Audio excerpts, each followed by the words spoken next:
Other Aussies up with me right now? You guys crazy like me? It's 5:30 in the morning, Sunday morning here in Australia. I'm live streaming from Sydney. If you're new to the channel, I say welcome. If you're already a subscriber, you've been with me for a while, I say thank you. Whatever you do, let's like this video. Let me know where you're tapping in from. We have 3 fights left, Manchester, England. That's why I set my alarm to get up. Aqib Faiz and Murphy are about to fight. I know a lot of you boys this week bet on this fight.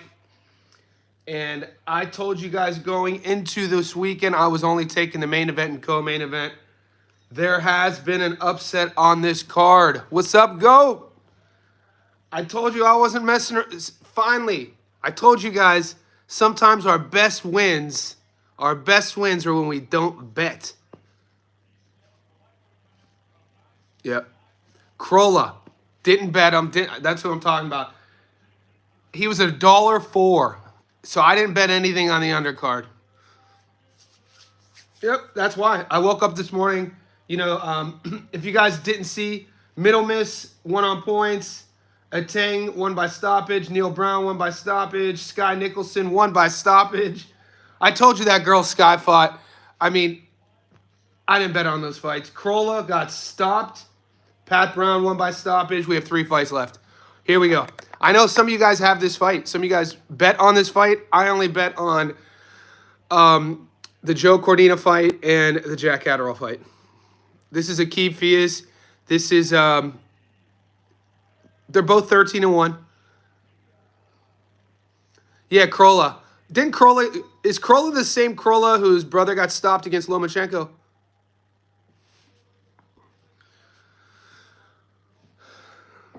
I think so. I recognize the last name.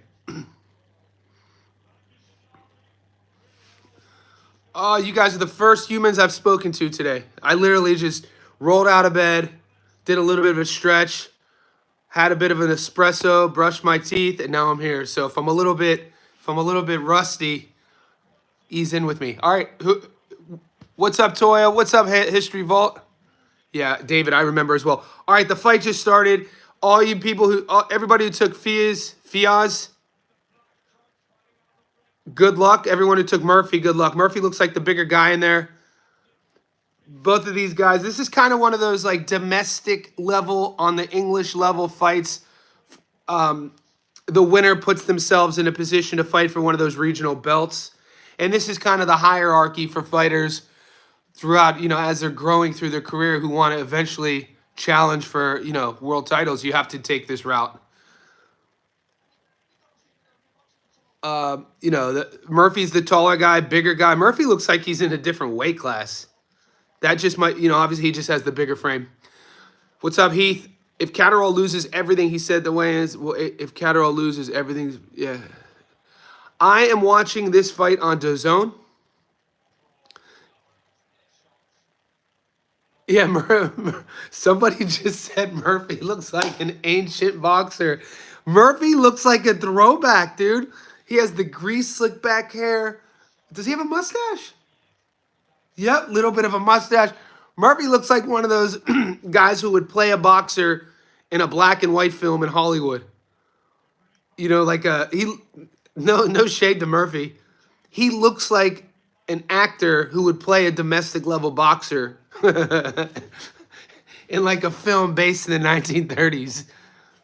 He's working at the docks. He's, has no money. His wife just left him. When they got married, he promised her everything, but he couldn't do it. Boxing didn't pay that well. Loses his wife. Now he's trying to make ends meet. This is a story we've heard before, isn't it? This is Murphy. Who was your pick for this fight? I didn't bet this fight. Guys, we grow and we learn from our mistakes. This weekend, I only bet on the main and co-main because the last few weeks we've seen $4s lose, we've seen $6s lose, and once again, if you guys pick William Krolla, he was $1.04. He lost. So I picked. So I have a couple things working for the next 2 fights. I have a knockdown prop that we know how. What's up, Tipkin? We know how these props work. When we hit these knockdown props, we look like geniuses, and then when we don't, we look like fools. That's with any bet. So in the knockdown prop, oh, nice little. They're exchanging in the middle. The boys are fighting. These guys are just saying, "Eff it, no technique."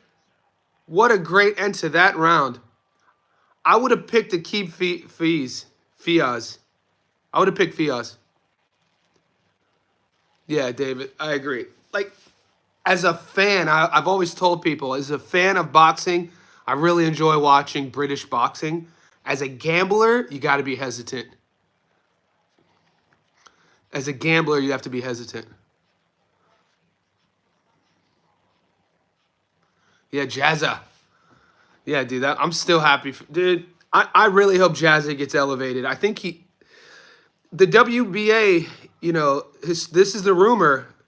As soon as they make the Lamont Roach fight official, which they haven't, rumor is Jazza's going to get elevated to full champion. Talk about an amazing story. So I have a knockdown prop bet in the Catterall fight. So I'm watching, because of my channel, you boys know, and ladies, I picked Jack to win. I have, hold me accountable to that. For my bet, though, I went really heavy on, I just need one knockdown to win my bet. So I'm banking on the fact that I'm going to be able to, and I want to watch this fight Harlem, because, I'm not sold on Harlem, but a lot of people are. So I'm watching the Harlem versus Jack fight with kind of neutral eyes, just hoping somebody gets knocked down. And then I have Cordino winning as well, which, I mean, it's become a sexy pick over the last 48 hours to pick his opponent, Jarrett Gonzalez. After Zach Parker quit against Ryder, that's when I quit betting on British fighters. I still do, but yeah, Eister, you bring up all valid points. Like I said, as a fan, like I enjoy watching British boxing. It's not, especially at the domestic level, British boxing at the domestic level, and this is supposed to be a compliment, the best version of British boxing was Chris Eubank Jr. versus Conor Benn. Meaning that not the most technical fight. Both guys are leaky in their defense.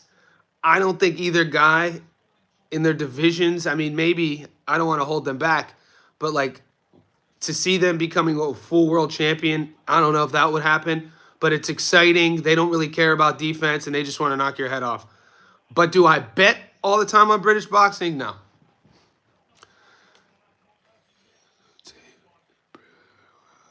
Yeah, okay. But I like dog fights, though. Like, you know what I mean? Maybe it's because I like the accent of the announcers, too.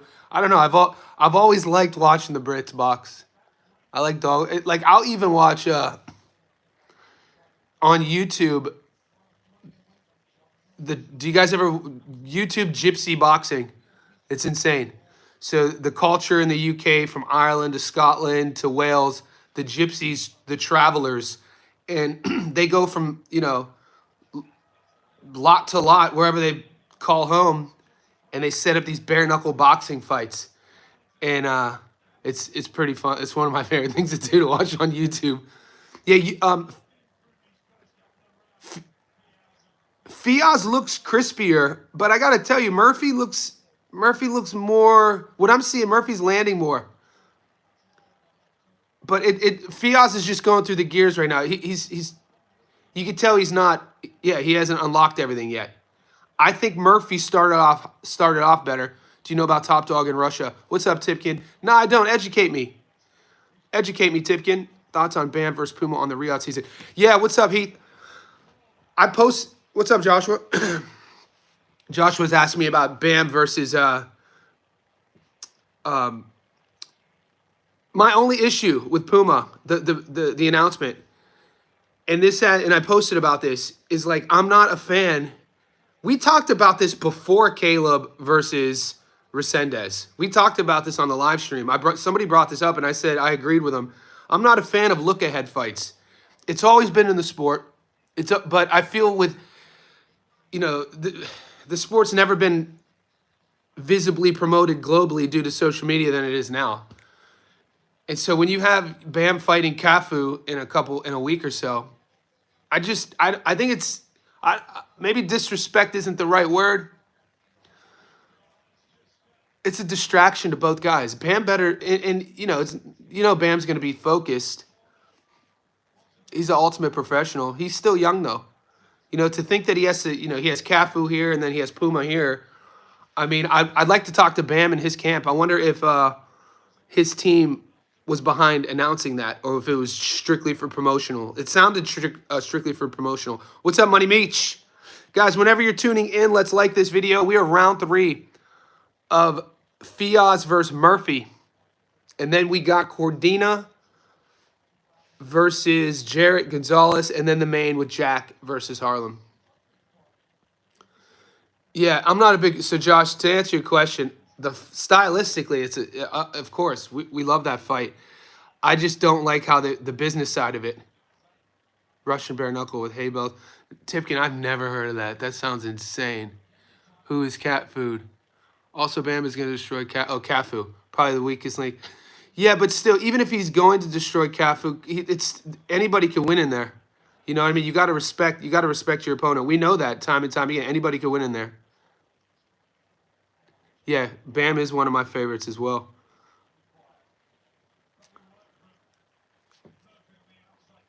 Yeah, Murphy, like I said, Murphy is winning.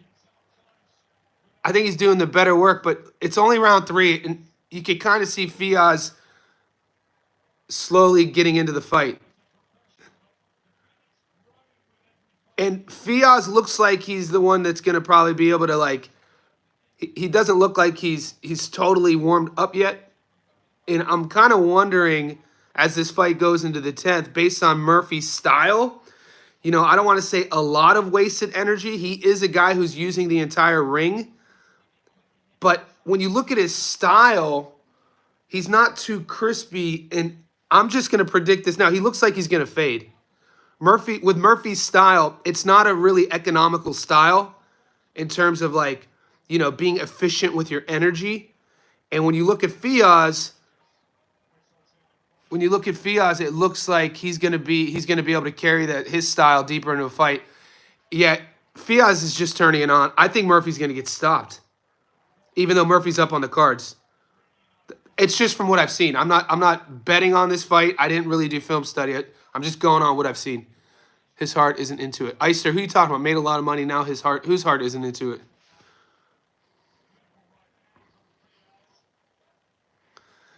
Dude, kudos to Murphy's hairstylist. 3 rounds in, and my man's slick back hasn't even moved. A la Paulie Malignaggi from the early 2000s. Tipkin, did you hear Malignaggi's taking a bare knuckle fight? Yeah, looking like so. You don't think Cordina's heart's in it? Oh! Big right hand by Fiaz. That was a gorgeous counter. Murphy's a dog, though. He's standing there, and Murphy counters him. This is a decent fight. Decent scrap.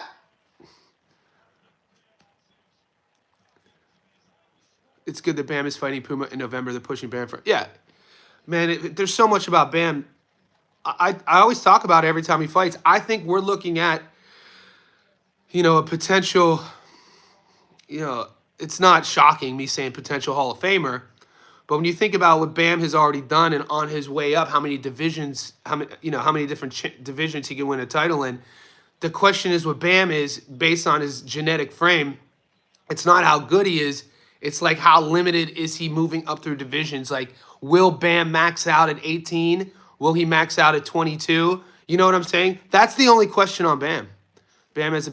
I think we're witnessing a multi-division champion Hall of Famer for sure. Bam Rodriguez. Just unless there's something drastic behind the scenes that we don't know about with his lifestyle that's going to alter his trajectory.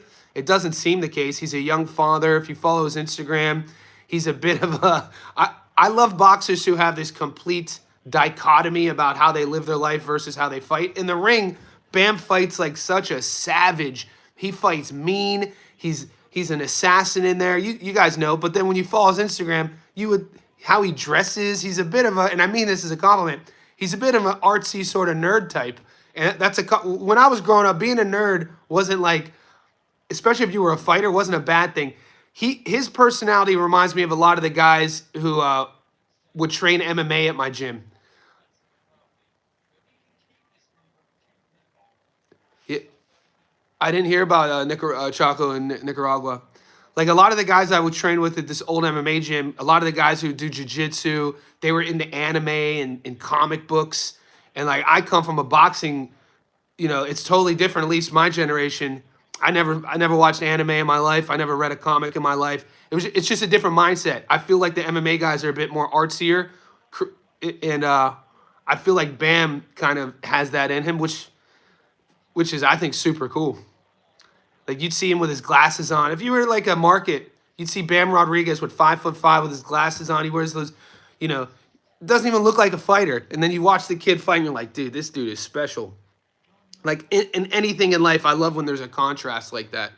Roman has fought in his home country last year, didn't he? I think so. I feel like he has. Anime was looked at. Yeah, yeah. Short shorts. What's up, Clifton? Hopefully, everybody who was American had a good 4th of July. Hopefully, it was safe. You guys aren't that hungover. We're looking at the 4th round of Fiaz versus Murphy. It's a dogfight. They're spending a lot of the fight in the middle of the ring. Yeah, I could. No, yeah, Norman. I think it's more of a generational thing. In terms of what we're watching, I agree with you, History. It looks like Murphy, and we talked about Murphy's style in the 3rd round. I don't think he's going to be able to carry his style later on into this fight. He's not economical. Bud versus Boots. I don't like looking ahead. We should be talking about Bud versus Canelo. I never got an answer on your opinion. Oh, Valero. I didn't see the question. You're talking about Edwin. I did a documentary on Edwin Valero. One of the most brutal fighters of all time. Yeah, I know about Valero. Oh, big body rip. This is a fun fight, guys. Well, different incidences between the two fighters, but there's parallels. Edwin Valero and then Carlos Monzon. Monzon's one of my all-time favorite middleweights ever. He's an Argentinian fighter. And if you don't know about Carlos Monzon, you should Google him. This is a guy that, in his day, he's 2 generations before Valero. But Monzon in his day was such a legend and was such a famous boxer internationally. This guy would jet set in the, I think, 60s and 70s on private jets with models. He was a rock star, Carlos Monzon. He has, in Argentina, like a 30-foot statue of him. The guy was a legend, and he was such a maniac. He was such a maniac, one of the craziest. Well, he didn't really, listen to Monzon's story is insane. I think he was in, don't quote me on the cities. I did a short documentary on him about 5 years ago. Don't quote me on the cities, but I'm pretty sure if I remember correctly, he was partying with, I think she was like a runway model or an actress, either like French or Italian, and they're on a balcony of this sort of hotel, I think, and he throws her off of the balcony, and then he jumps off of the balcony. And he didn't die. He gets arrested, goes to jail, gets imprisoned, kind of has that storybook, turns his life around while he's locked up and incarcerated, just because of the violent crime with women. I think the parallel for me, the Monzon and Valero is probably the violent crime, how their legacy was written. And so Monzon's in prison, he's incarcerated, and as his release date is approaching, he's getting more and more sort of freedoms. And during one of these freedoms, he's allowed to leave the prison and go visit family members off-site. And he's in like a jail transportation vehicle. And on one of those visits, that jail transportation vehicle got into a crash and he died. Tragic. So yeah, the parallels are basically big left hook. Both boys are exchanging hooks. 2 minutes left in the 5th. Yeah, Monzon, one of my favorite highlight reels. Yeah,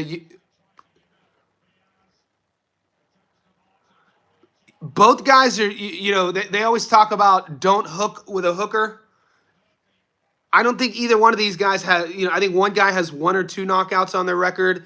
The other guy might not have a knockout. So they're both hooking with each other. And because you don't really see that a lot in boxing. You don't really see, because at the highest level, You can't just stand in the middle of the ring and exchange hooks. Somebody's going to bed. So when you do see it, it's kind of like, you know what I'm saying? So this is one of those fights. They've exchanged hooks in the middle like 3 or 4 times. You don't really. It's one of those things you don't really see a lot in high level boxing, but domestic level, especially throwing hooks at the same time, like exchanging hooks at the same time is insane. Can't wait for the Ring 3 card next. Yeah, Josh, there's so many fights next. Guys, wherever you're tuning in, let's like this video. Subscribe if you haven't.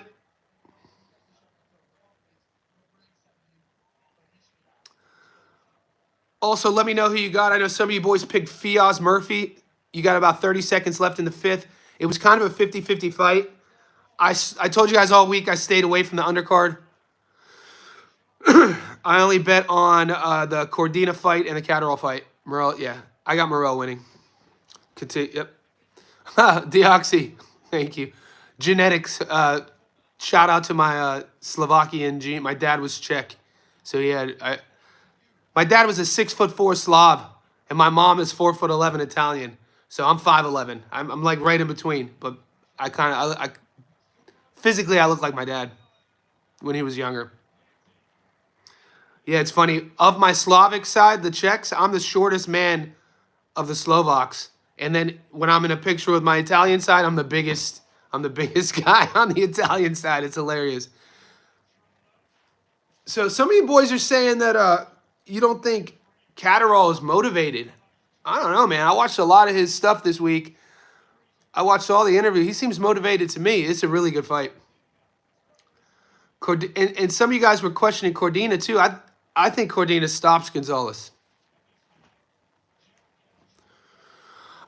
Because at the time, you know, I come from a town in Northeast Ohio where from the time I was 7 years old, I was playing football, basketball, and baseball as well.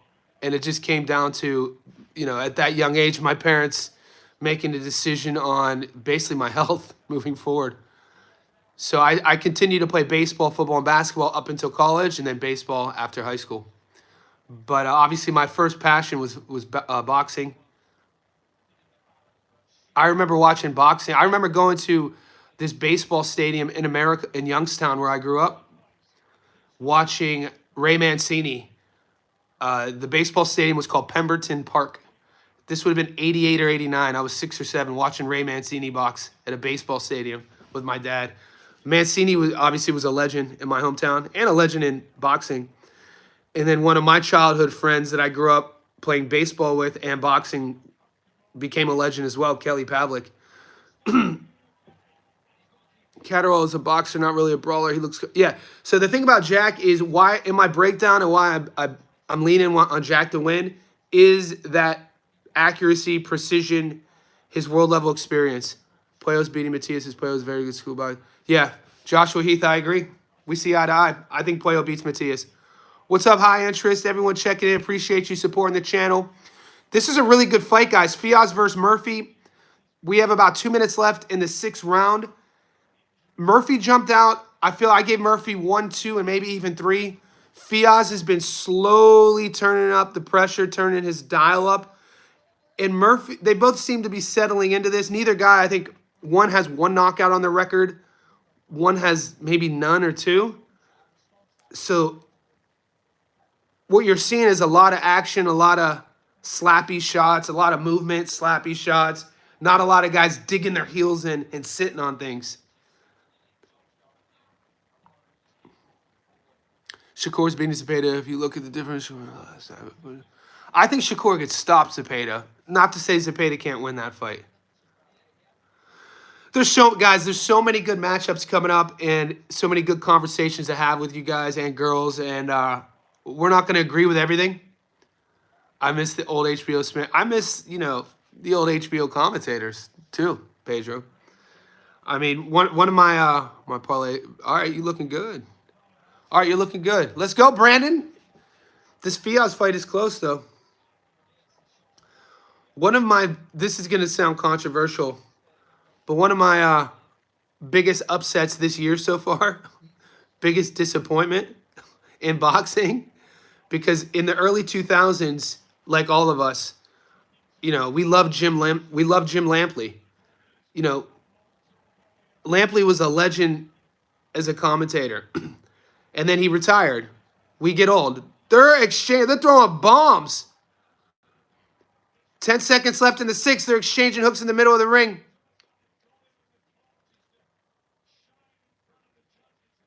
So Lampley retires after a long historical career, and then he comes back for that card in Times Square, and he was absolutely horrible. I don't care.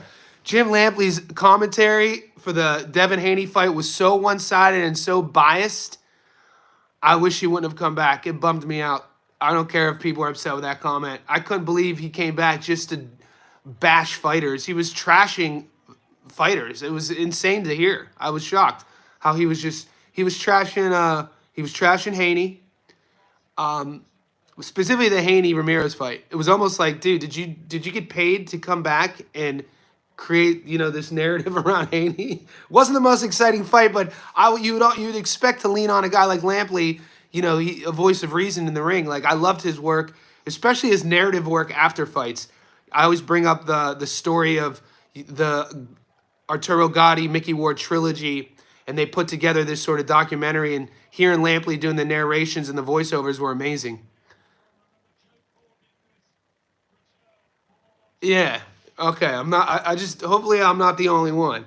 Because he left a bad taste in my mouth. I kind of wish my last memory of Lampley were those Gotti Ward fights, that era. I wish it would have stayed there. Now my last memory of Lampley is being one-sided and biased about Haney and making fun of Haney. It was weird. Making, he was trying to be funny, making metaphors. All right. It's round 7, guys. It was a piss poor event. No crowd. Oh, big left hook by Fiaz. Murphy's struggling to keep Fiaz off of him. The numbers are almost identical. 106 to 102 landed going into the 7th. Yeah, I was always a fan of Antonio Tarver, even when he boxed. I remember how stoked I was when Tarver got that feature in, was it Rocky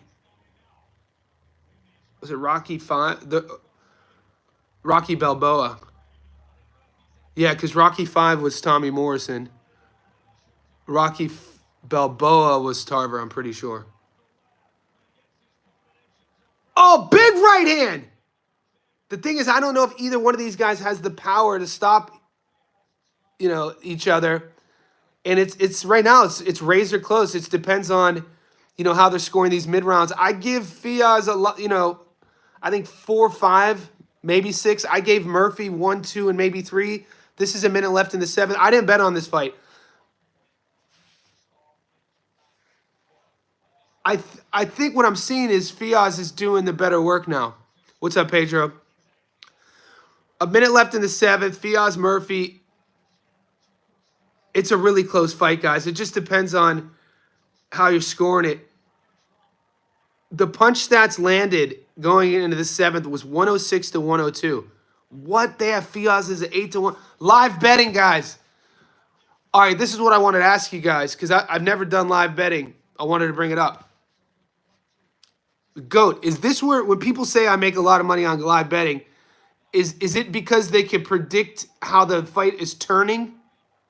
Because if it's 8 to 1 Murphy, I mean, why not call that in and sprinkle something on it? Because it could be who knows how these judges are scoring it? Because Murphy's output is there. I think Fiaz is doing the classier work, when he's throwing. Oh, it's a fun fight. It's really hard to score. Yeah, if you could get Murphy at 8 to 1 right now, I mean, that might be worth a little sprinkle. Because it's super close, guys. What are your thoughts on Nikolai Valuev? Is Valuev... why did I just hear that name again?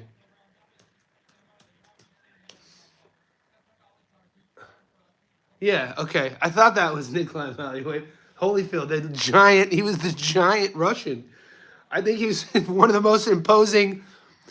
one of the most imposing boxers when you look at him physically. 51 years old. His career was insane. He fought everybody. Value's fists were like that. Pedro Cabrales. It just depends. It depends what you're looking at. When we say lower level fights, his parents are both 5'5".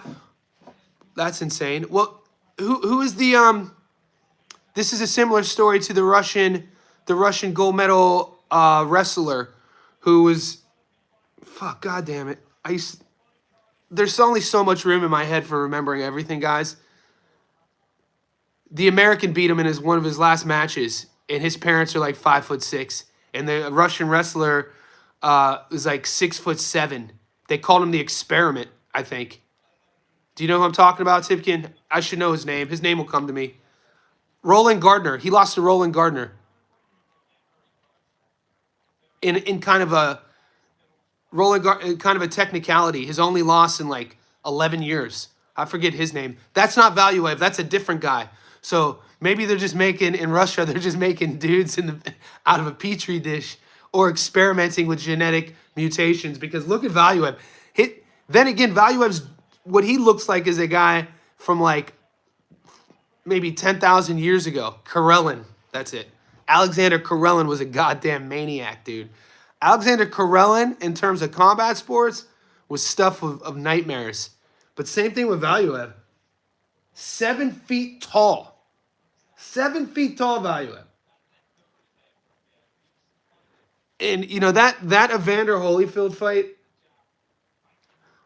it was, to even, when you're watching how much damage Holyfield was taking against Valuev, it's so hard to watch that fight for me, because I was a big fan as a kid of Holyfield. And like I told you guys, he's in my first book.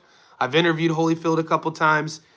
And in 2009, watching that fight as just a fan, I was just thinking like, damn, he's going to get brain damage. He was taking so many clean shots. Do you remember to leave out milk and cookies for Kurt Angle? Yeah, that's so funny.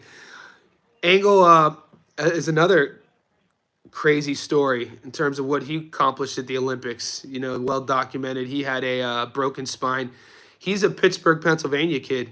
So I spent a year at the University of Pittsburgh, and Kurt Angle was he was well respected before his WWF days. So I was into WWF in the 90s, so I never watched him in wrestling, but I knew more about him because I was in MMA. Yeah, Money Meats, yeah, I hate that fight, watching Holyfield versus Vitor. And you know, I followed Vitor's entire career in MMA, and I hate how whoever made that fight, because Vitor was still in his fight career, and he fought him so fucking mean, dude. Like, and it sucked to see. It was awful. Do you remember him being in the Warrior movie? Was Warrior with you guys are gonna get disappointed. I don't watch a lot of films. I don't watch a lot of movies. Was Warrior the movie where Brian Callen, the stand-up comic, played the announcer, and the English actor who played Bane was in it? Tom Hardy. Okay, yeah. I don't watch a lot of movies, but I watched it. Turkey wants to do Canelo Benavidez. I'm kind of, guys, I'm getting trolled right now on Instagram. So if you go to my personal Instagram, it's just my name. I'm not telling you to go there. Just my personal Instagram. I used to be so much more active 10 years ago on my Instagram.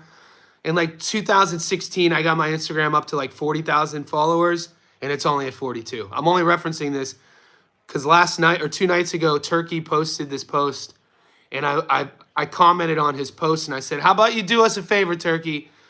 Watch some old fights for us. Start with Henry Armstrong, watch Sugar Ray Robinson, work your way to Muhammad Ali, and then work through the 80s. We just need, because you could tell he doesn't know shit about boxing. When you're talking to a guy or listening to a guy speak, you can know if they've ever, if they know something about what they're talking about, or if they just have, obviously we know about his vested interest in the sport. It's sports washing. He acts like he's a huge combat sports fan. Call it controversial. We know about the Saudi government with MBS. We know about Jamal Khashoggi with the Washington Post. We know sports washing going back, more recently in World War II with Nazi Germany. All I'm saying is I woke up this morning with hundreds of comments coming after me because of I simply told Turkey to watch some of the old boxing matches. It's pretty hilarious because he says some of the most outlandish things. And I don't like how he's just rushed onto the scene trying to change the sport. You could say what you will about him promoting the sport, good, but you can't rush things. You can't just be irreverent either as well. Like, I don't like how he treated Raleigh. If everything Raleigh said about how he was treated in New York, that's piss poor. You know, I think he's gonna be salty. I think Berlanga. We'll see what happens with Berlanga and his boy Shiraz. Sky Nicholson for getting the stoppage wasn't good yesterday. She did what she wasn't doing before. What's up, Sosa? I have the co-main and the main. I'm taking Cordina and Catterall.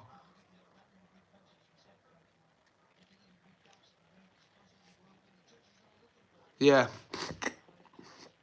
Guys, 90 seconds left in the 9th round. Going into this fight, this was a 50-50 fight. And I think it's pretty much a 50-50 fight still. Yitro, good luck with that. I'm loving it. Has he really changed it? What's up now, Neil? All me bitching about Turkey is just me bitching about Turkey. I'm not standing on a high horse saying I know more than him about this. I am going to say I know more than him about boxing just because I grew up in the sport since I was 7. I'm not going to say, though, he's good or bad for the sport. I'm just still hesitant on what to believe. I feel like just some of his takes about certain fighters are just super disrespectful. Yeah, I'm a huge Raleigh fan, too, even though I bet against him. 30 seconds in the 9th.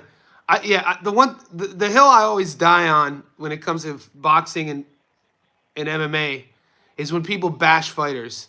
Is when people will trash fighters about performances. And there's a fine line between criticism, and just fucking reckless hate.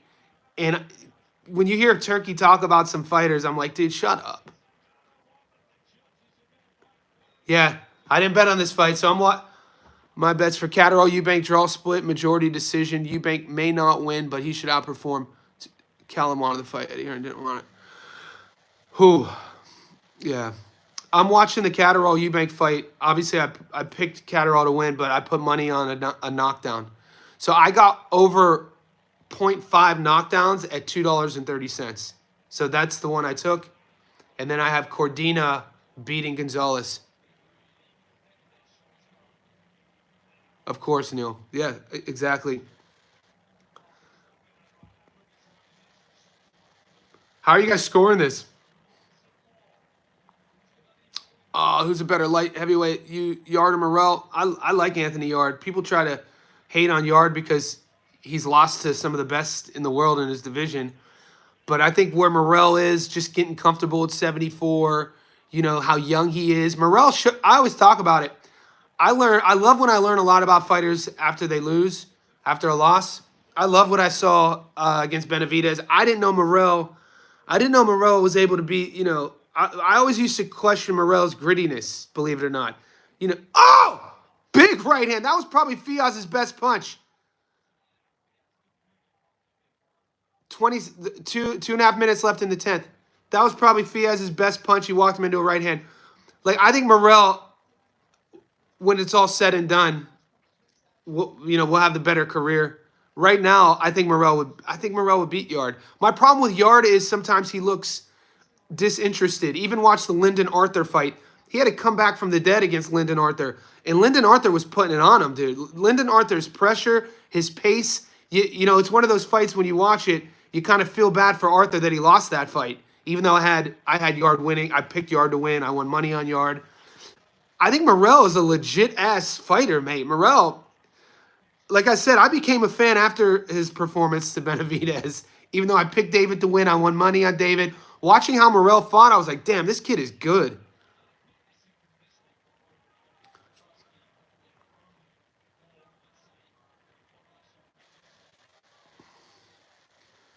Amon Katia, people are high on. He's trained by Jim Cambosis, George's dad. So here in Australia, We've been hearing about Katia for a couple years. Yeah, this is a good fight, guys. 90 seconds. Murphy's durable. I think that Fiaz, like I said, especially from the fourth round onwards, just is edging in on the scorecard slightly, just slightly, just in terms of the crispiness of his work, the sharpness of his work, and also the body language. I'm not saying Murphy has been hurt, but the manager, yeah, he's his manager. But because he's his manager, he gets written about a lot down here. Murphy's body language as a fighter, he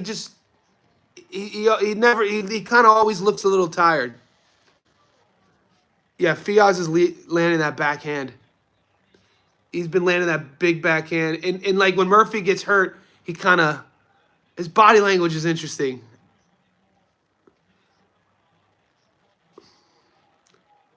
"30 seconds left in the 10th, guys. Like the thing with Murphy, so I don't know what the announcers are saying, especially MMA fighters, because they fight more often and have a likely of weird strains, tears, etc. Murphy is gassed. Yeah, I think in any combat, even, any professional competitive sport, but obviously more in combat sports, we would be shocked with how many times. Oh, God damn. At the buzzer, Fiaz lands a huge left hook. Murphy doesn't drop. But like I said, the bigger shots, the classier work was Fiaz. Even if I bet on I didn't bet on this fight, I'd still be nervous going to the cards. I have Fiaz winning that fight. Yeah, me too. Yeah, Hot Rod, people sleep on that. I agree with you. That was a good win. But like I said, sometimes these fighters who have questions, for me at least, show more about what they have after a loss. And I got to be honest with you, going from Benavidez to Imad Khatiev is, nothing to shy away from. It's a tough fight. He's undefeated. I think Khatiev is what, 11-0, 12-0, big hands. Khatiev is going to be dangerous in those, rounds probably 1 through 4. He does tend to fade, but the thing is, he keeps his head right on a midline. I expect Morel to use his athleticism, his quickness, and his power. I could see him stopping Khatiev. He has to fight smart, though. Combat sports have such a close circle. Yeah, those injuries can be hidden. Yeah. Well, I mean, how crazy was it when we found out after Andre Ward retired, he fought an entire career with basically, missing a tendon in his rotator cuff.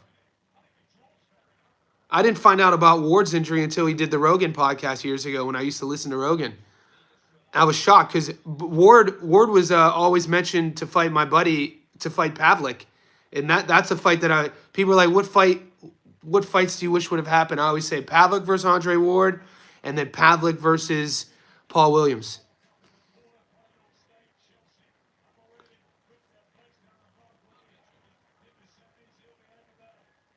I remember when Kelly, at the end of his career, those fights when he fought Gary Lockett, he went out west and he left Youngstown.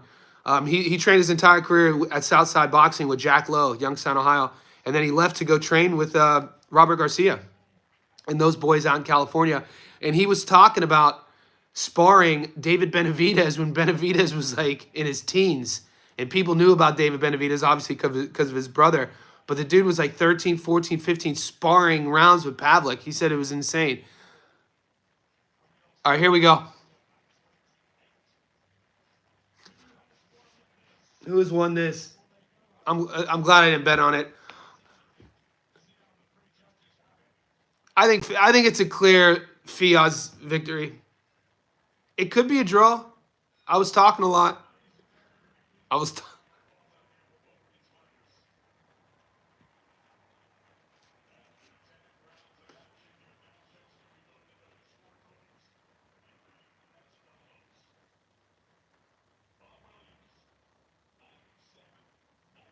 97, 93. 96, 94. No draw. 96, 95. Razor close. Yeah, I think that's right. I think that's right. I think that's a good decision. Andy Diaz have plenty to set aside for next week. Going to be a great. Yeah, there's so many fights, guys. Julius, you think that was a robbery? Did we watch the same fight? Especially to use the word disgusting there. Nah. Did you? You obviously bet this fight, Julius. Ah. Did you, to use the word adjective, to use the adjective disgusting on a razor thin fight tells me that you picked the other dude. Yeah, Fiaz won that. Oh, that somebody has a good eye. That is Dave Allen. I want to see Dave Allen. Maybe who do you guys want to see? Yeah, Julius bet the whole crib on Murphy. You could tell. Disgust the word. I think I used the word disgusting. I don't know if I've ever used. Actually, in my generation, we would use the word disgusting if somebody was like ultra like talented, like did something amazing. Like if in baseball, if somebody throws a no hitter, we'd be like, man, Jason was disgusting last night. We'd use disgusting like that. Or that fool's disgusting, meaning like that dude's a beast. Yeah, I think Fiaz was just doing the better stuff. All right, we got two fights now. This is nasty. Yep, nasty. Or even you remember just facial expressions too, like if you watch one of your boys dunk on somebody. So like I never talk about basketball, but you know I played basketball my entire life. Played up until college. I still hoop competitively. You know, amateur wise up into my mid-20s, and like one of my buddies I played with side by side for years, his name was Rashad. Every time he would dunk on somebody, we just go call that the doo-doo face. I put 500 on distance. I put 25 on Murphy. Julius, my bad. You know, definitely not happy that you lost. Yeah, I know. I didn't bet on that fight, Julius. I know some of you boys did. I stayed away from it. Allen needs to stay busy. What did I miss? I'd like to see David. Are they trying to get David Allen versus? I want to see Dave. Yeah, Pancake. Okay, that's a reference to our. You know who started? Damn it, our offensive lineman at Ohio State in the late '90s. One of the greatest linemen of all time. That's when that term pancake got coined. He would just flatten the D tackle, and then that became a stat, counting pancakes. How do I forget his name? Played for the Rams. Hall of Famer. I don't hate it. I'm not. Guys, I went through like not Orlando Brown. Orlando Pace. Money Meach. We got each other. Yeah. I don't hate anybody. I went through kind of a change in my life maybe 13 years ago with a lot of things. So like to say I hate anyone, I don't live my life like that. But do I like? Yeah. He's a good promoter. I like what he's doing on the promotional side. I don't like how he's prostituting our sport out. That's it. You guys know how I stand on that. That's why I didn't feature his fights on the channel. Yeah. Get in there with Jai Apataya. Let me see what time it is. You know what I mean? Like, call out Jai. And I got to be honest with you. I'm not that high up on Zerto in terms of, like, Zerto would, yeah. I think Jai beats Zerto. I think he's an ass, but any chance to be a champ. I mean, think about how old now is our boy from, it's just that that division isn't, who's the 42-year-old? I can't think of his name. Supremo, yeah, there you go, Pedro. Badu Jack. People were like, he could beat Badu Jack. I mean, I don't think so. Badu Jack is a seasoned fighter. He's not going to, I don't know if he's going to be a Hall of Famer, but, 42, 43, fought his entire life, gritty. I don't think a guy like Badu Jack, a proud guy like that, is going to go into a Jake Paul fight and skip corners. Allen versus Oakley. I really don't have a good read on David Allen. History Vault. Like, with David Allen, I'm going to wait until one of those fights gets signed because I thought I had a read on him, and then what he did against Bosch just totally, and that was a trap too. I brought it up on a live stream yesterday. One of my favorite traps of all time was Canelo versus Khan in terms of like setting a multi-round trap up in a fight through your game plan. Watching Canelo, it was like a 4 or 5 round trap to get Khan's sort of confidence up and then catch him. Allen, when you watch what he happened in the first fight and then how he knocked the big fella out in the second fight, that's exactly what he did too. He set up a trap. So I'm like, and then we've seen him get stopped before. I just don't have a good read on him yet. I don't know. I don't have a comment on that fight yet because I don't know how much my answer would be like recency bias because now I'm a fan of the guy right now. It's like, dude, that's a crazy story. David Allen, underdog, wins by stoppage. You know what I'm saying? So I need to give that some time. Paul wouldn't take, no. Jake Paul's trash. Like, as a boxer, come on, guys. Super amateur. When we're talking about boxing at the highest level, you have to look past the optic. You have to look past, what does he do well? What one thing does he do well? His feet, he doesn't have good footwork. He doesn't have good timing. He doesn't have good accuracy. He doesn't feint. He doesn't set anything up. Everything is one-dimensional. And he's been boxing for 5 years. But I got to be honest with you, no one's saying this. 5 or 6 years into the game, I'd expect more. I don't think he's even leveled up. 5 or 6 years into the game, I would definitely expect more. Like he's acting like he trains with boxers. He's living the boxing lifestyle. But he's just not a good athlete. He's not a good athlete. He's slow. I don't think he does anything well. Did you do the Cordina? Yeah. So I got Cordina winning and I got Catterall winning. But for the Catterall fight, guys, I'm watching. For my betting, I went heavy on a knockdown prop for the Catterall fight. Dude, everyone's saying it's a robbery. It's not a robbery, Rich. It was a close fight. To call it a robbery, we're gonna call you out on our channel for that. We're not gonna. I can't let that. Yeah, that's a false narrative. A robbery is Jack Catterall versus Josh Taylor 1. That's a robbery. Fiaz versus Olmate is not a robbery. Fiaz won that fight.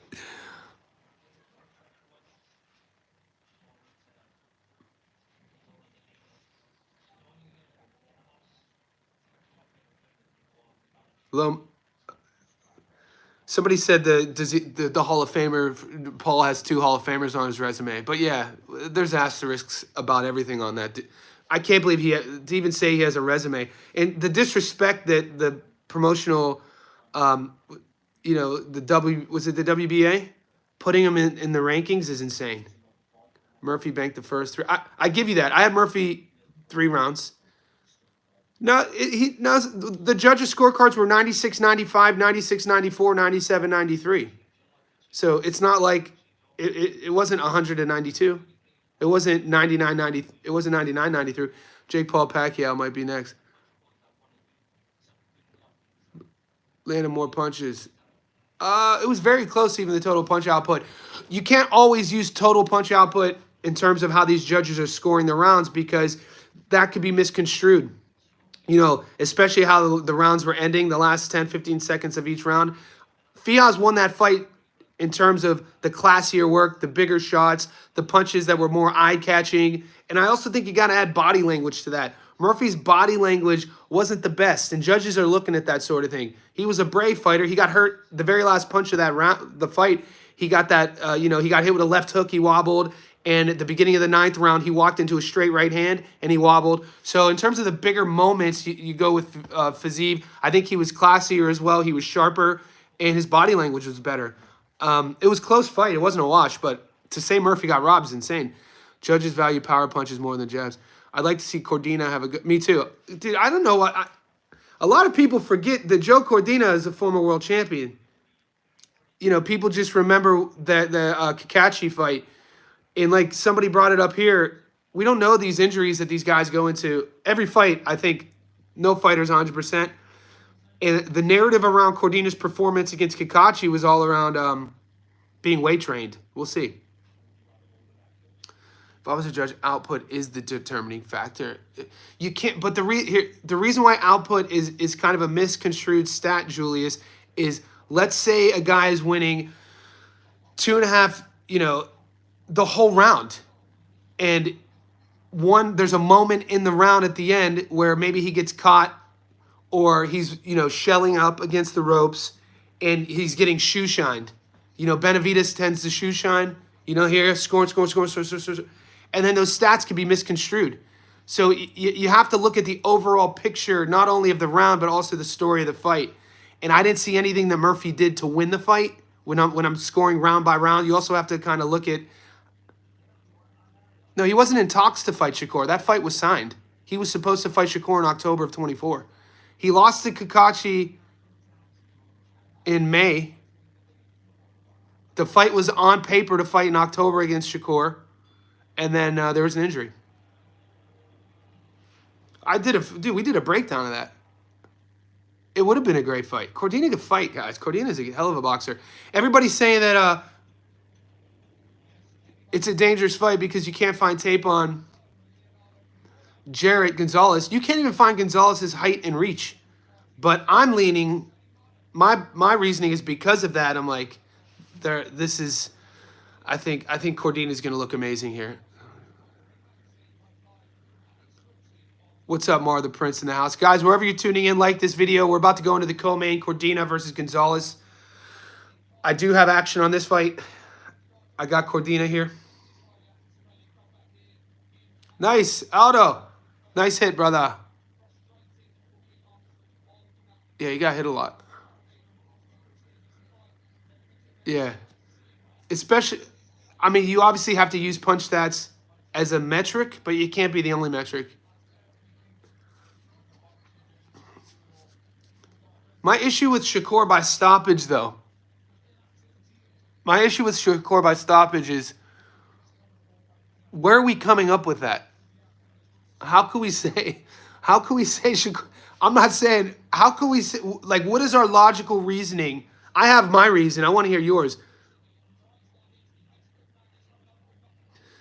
Because we know Zepeda never been stopped. We know Shakur doesn't stop fighters, especially as of late. So is it a contrarian pick? Is it a sexy pick? Is it a hot take? That's what I'm asking. Because the only path to a stoppage I see, which I can see, is Shakur figuring out Zepeda's timing, which is very possible because Zepeda does a lot of things in that one sort of gear. Everything looks the same. And then Shakur uses timing and his countering to walk Zepeda onto something. That I can't see that happening.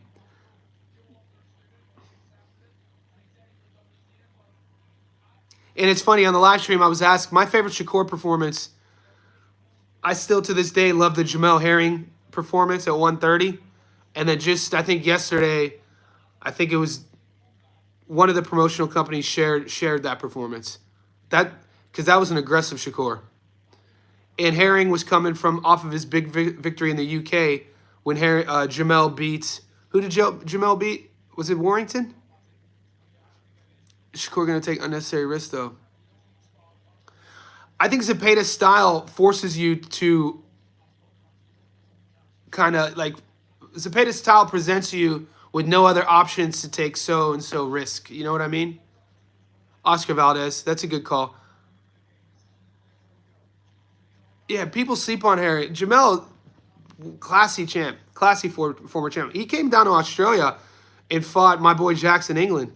And Jackson won a close. No one talks about Jackson.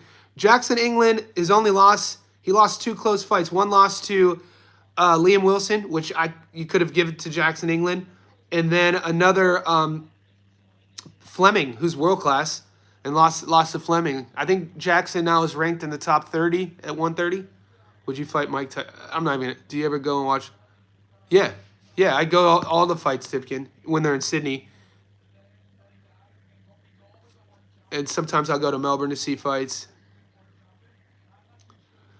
Zepeda's not. No, Zepeda's world class. Zepeda's world class. Who's the best lightweight non-champion to you at 135? There's a few of them. Before I answer that, give me a second.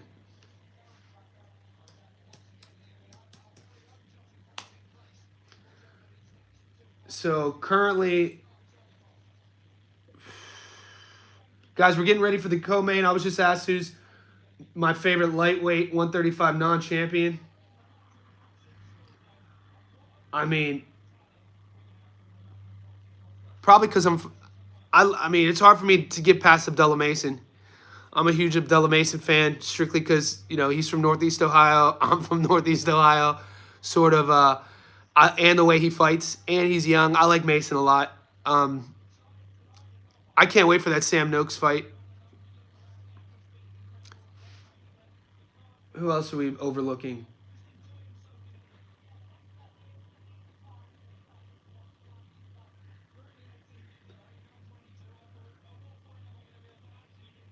I like watching Andy Cruz.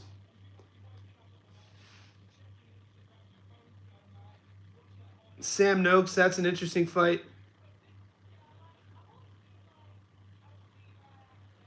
I kind of wish that Justin Paldo fight wasn't canceled. I wanted to see what Paldo looked like. Got to watch some more for him on Katiev. Definitely win. The thing about Katiev, when you watch his film, he's dangerous early, big punching power, doesn't move his head. He wants a dog fight. He's very brave. And, that's it. You know what, guys? 135 is not as deep as I thought it was. When I'm looking at 135 right now, it's not as deep. Like, I'm talking 1 through 25 as I thought it was. Dude, you go to 154. 154, 1 through 25 is insane. 154, 135 is not that deep. 135, Tank, Steven, this is just based off the algorithm. Because I was asked who's my favorite fighter that's not a champion at 35. It'd have to be Abdullah Mason. What's up, DJ? But as I was brainstorming, because I don't like using the internet to answer you guys, because I pride myself on my memory. But definition of a glass, anyway, to put a stamp on that, 154 is by far the deepest division in my opinion.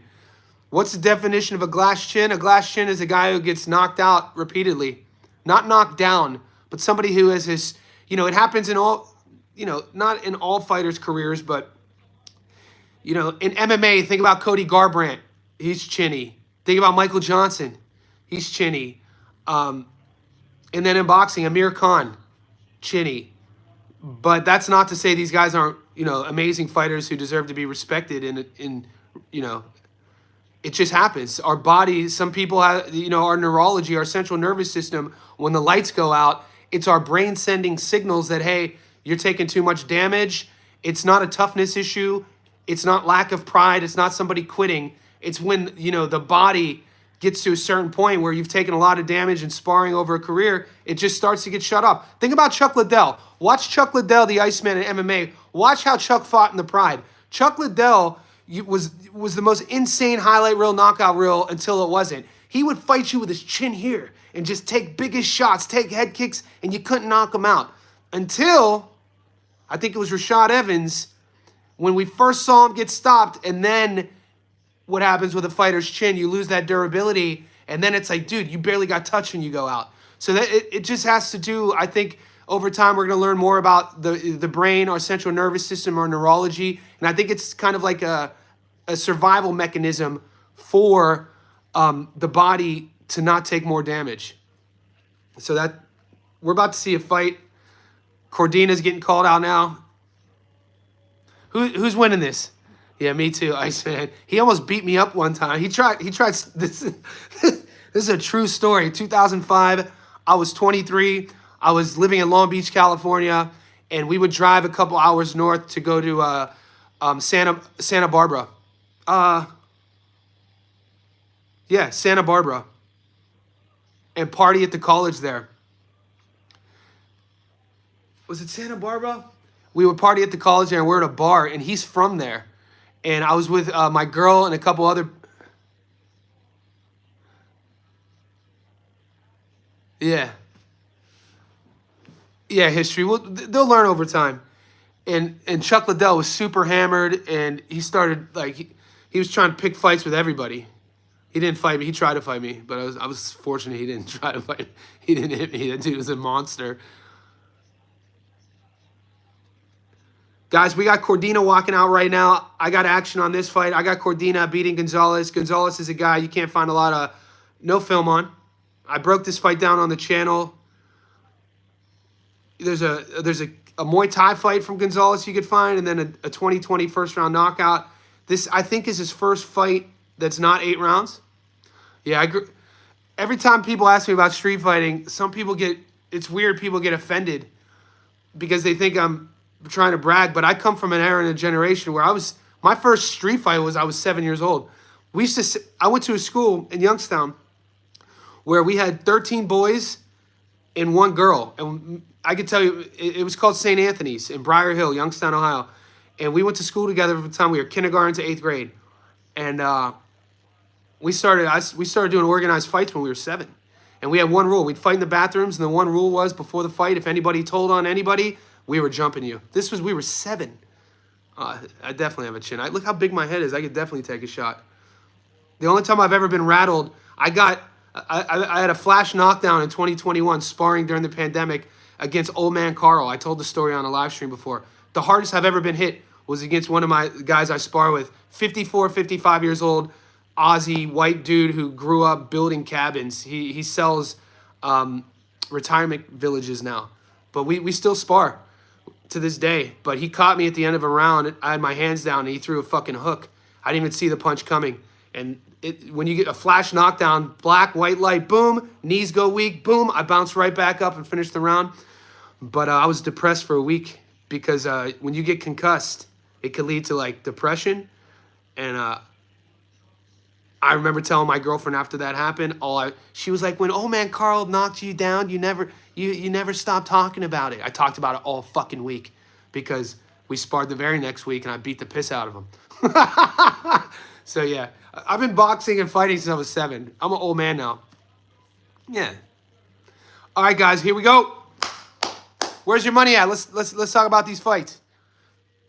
Wherever you are, let's like this video. We got the co-main. Are we about to see? Is Jared Gonzalez going to continue the Mexican versus Brit narrative? Yeah, old man Carl. I beat the piss out of him the following session, dude. He threw a hook. Like, I would never throw. The punch he threw and landed, I would never even throw in sparring. Are we about to see the Mexican especial? El Mexicano especial? I actually don't know. It's crazy because I'm confident in Cordina, but what if we see Jared Gonzalez come out and just look like a world-class fighter? I think so. Let's go, Cordina. Come on. I got action now. Cordina. No, he's world-class. 2-time world champion. Come on, mate. He lost to Anthony Kakachi, another world champion. It's his only loss. You're out of your mind, mate. And Kakachi's about to fight Raymond Ford. And right now, I think Kakachi beats Ford. Hot take. We'll see. That's not my official prediction. I think I'll post what I picked. On my fight prediction video, I just picked the money line for Cordina. But I think I have a prop bet on the stoppage. Yeah, I have a bet. I picked Cordina to stop this guy. Yeah, whoever just said he wasn't good. Good always comes on here with hot takes, though. We expect that from Good in his hot takes, so I expect it and I respect it. This isn't an echo chamber. We don't have to agree. Gonzalez coming out, 30 seconds gone. He looks loose. I like his body language, looks fast. Already popping the jab. Cordina answers back. The thing about an unknown fighter is, especially if they come out high intensity, you have to match that. You can't let an unknown fighter, Gonzalez is 24. You can't let an unknown fighter with nothing to lose build confidence. So what we're already seeing a minute into the first round is Gonzalez is coming out, trying to get that respect from Cordina. And I do like Cordina did answer the call. He didn't let him sort of do what he wanted. Cordina is trying to. Oh, big right hand. That's a pot shot. I I think Cordina's already for Cordina even to throw that punch he just landed. I think Cordina's already seen what he's needed to see. You know, it's very rare you see a guy a minute and a half into the first round sit back and throw a naked cross like Cordina just did without setting it up. You only see that when you have somebody's timing down. Nice work from Gonzalez. I like Gonzalez's hand speed. Not really sitting on a lot of things. And Cordina looks definitely like the bigger man here. Cordina looks just more stout. Yeah, Gonzalez looks like he's a weight class under. He's doing good work, though, in the pocket there. Lands a nice left hook on Cordina. A minute left in the first.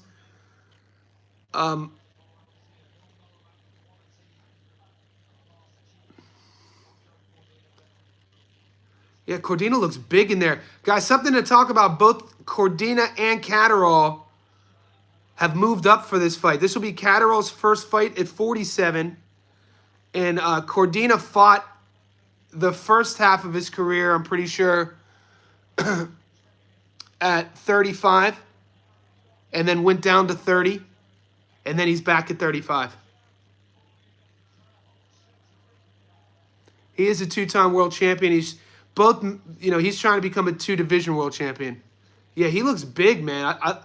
And so all the talk about Cordina being weight drained against Kakachi, I could see it. Because his physique, even though it's only 5 pounds, you add that 5 pounds and then you add the rehydration. Interesting round. Yeah. I think what we saw from Gonzalez in that first round is what we're going to get. I don't expect the 24-year-old Mexican to have too many levels or gears. And I'm comfortable with the stoppage. What's the live odds offer on a stoppage right now for Cordina?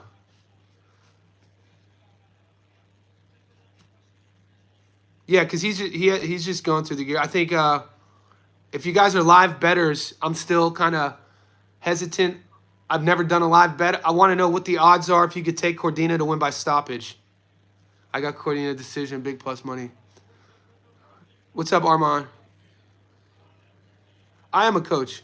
Thanks, Armand. I appreciate you at the channel. I appreciate you.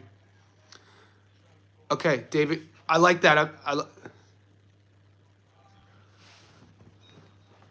I would jump on it. I'm not. I already have my bets working, but I know some of you boys love live betting. I would jump on that live bet.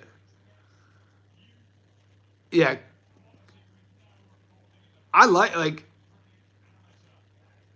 you gotta love the bravery of I don't want to just say Mexican fighters because all fighters are brave, but like I always admire the bravery of fighters, and you see it a lot in Mexico. It's not all, obviously it's not akin to just Mexican fighters. But dude, Gonzalez looks like he's 2 divisions smaller than Cordina. It's insane.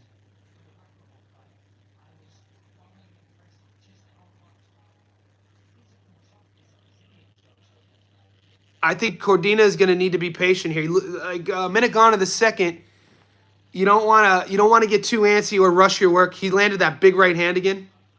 That's going to be the punch if he does get the stoppage. He's timing it really well already. He's thrown it twice and landed it twice. Once in the first, and he just landed it again. It's when he's using his front foot. Watch what Cordina's doing with his lead foot. So he's using his lead foot. I need him to draw out.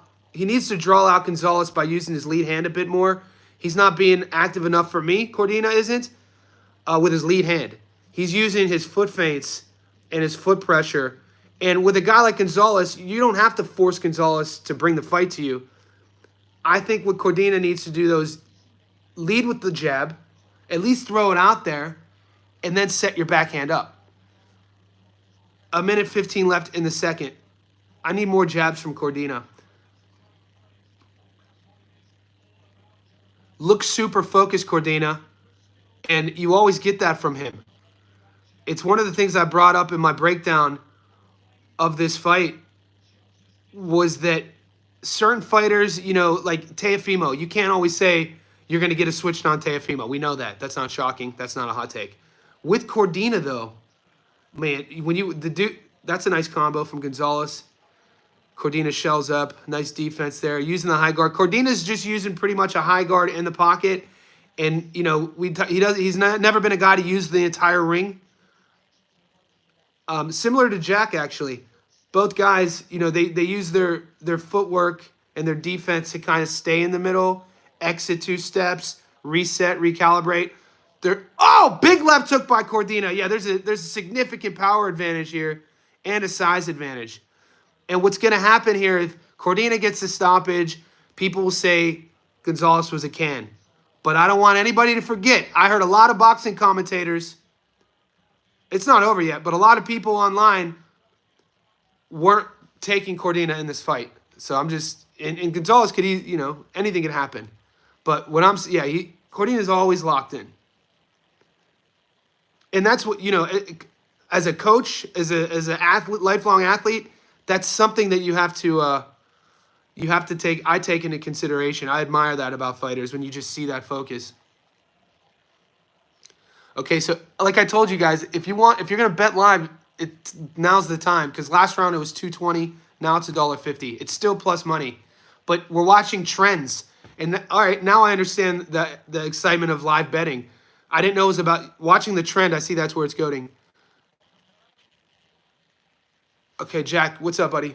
What's up, guys? Wherever you're tuning in, let's like this video. This is going to the 3rd round of the co-main in Manchester between Cordina and Jared Gonzalez. You know, I'm a nerd of the sport. If you're new to the channel, I watch a lot of people's breakdowns. I do my breakdowns. I wasn't understanding the hesitancy from a lot of boxing heads on not taking Cordina, because you know, the kid is a 2-time world champion. And the kid can box. And Jared is, you know, bringing that Mexican brave style. He's slippery. Gonzalez is slippier than I thought he would be. I got to give him that. But his high guard is leaky. Gonzalez is using a high guard, watch, like here rather than here. So that's just he's only 24 years old. He's going to learn a lot.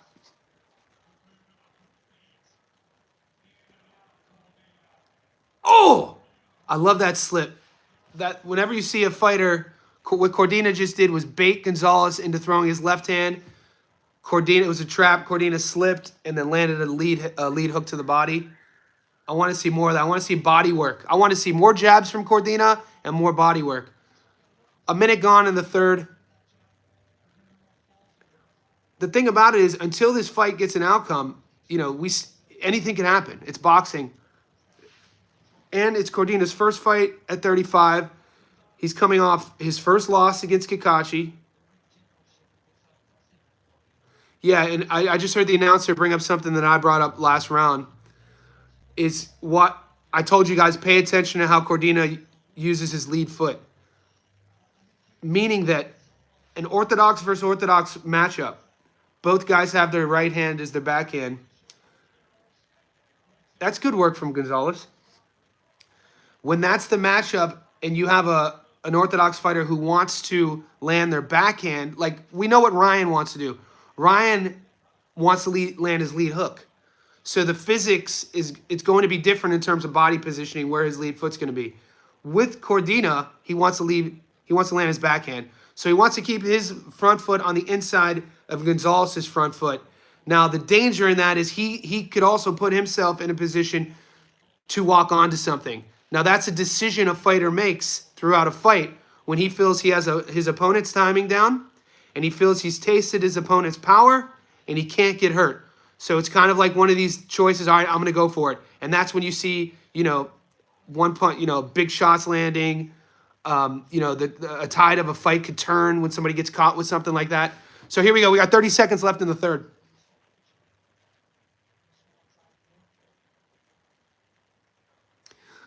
Just looking at Gonzalez's frame, I want to see Cordina work the body. I think, you know, that's the way you're going to have to go. He's not looking bad. His hand speed, Gonzalez's hand speed is looking good. And the longer this fight goes, that's a nice right hand counter. You can't let a young kid get confident, settle into a fight. That's a better round for Gonzalez. It's a good round there. Yeah, dude, the decision bet's looking nice. It's probably 50-50 decision or stoppage. Harlem Eubank. A lot of questions will be answered for me about both guys in the main event. I think Jack's path to victory in terms of becoming a world champion definitely has opened up at 47 versus 40, considering Boots leaving 47 and 2 belts being vacated.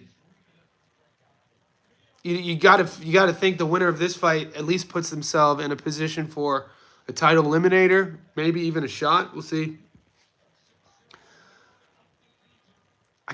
We got Pacquiao and Barrios actually taking place soon. That's insane. What's up, Kane? Guys, this is the start of the 4th round. I got Cordina 2-1. Gonzalez's hand speed is there.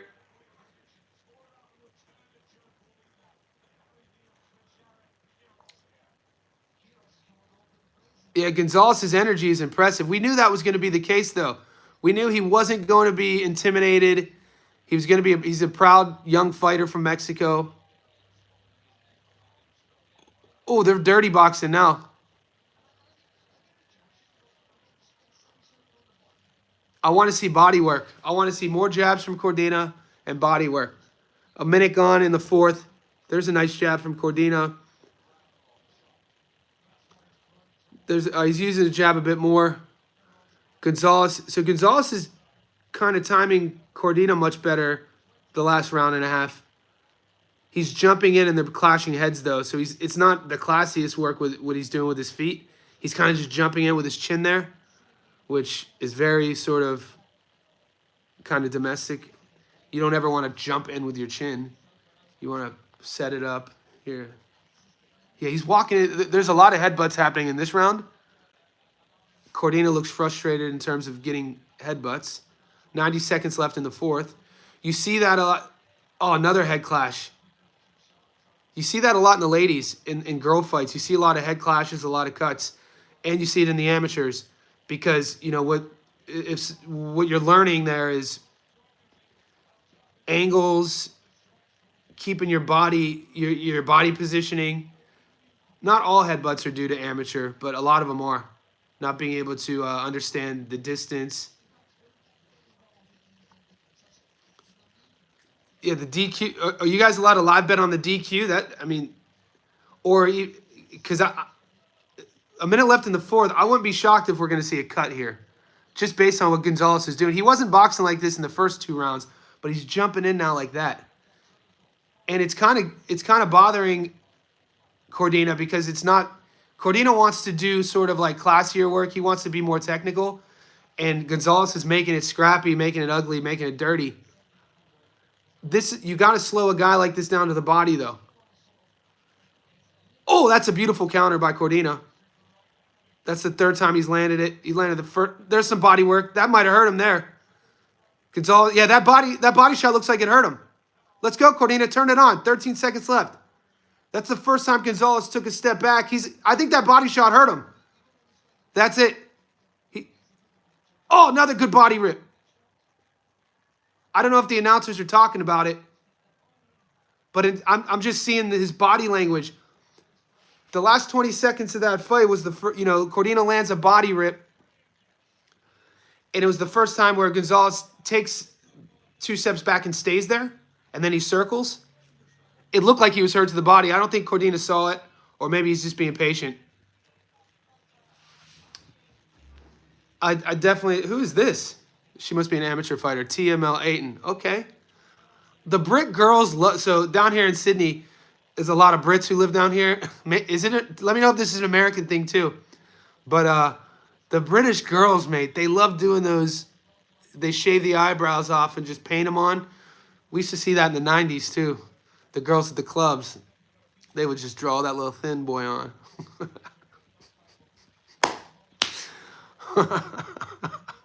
The clubbing days in the 90s were crazy work. It looked like it, Hyatrist.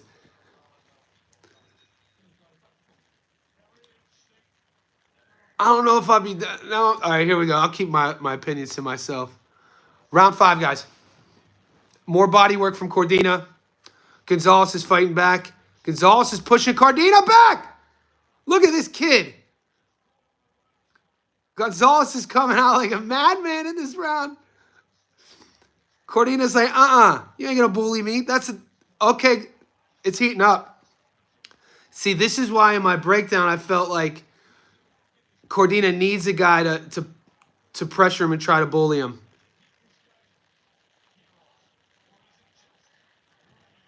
Ooh.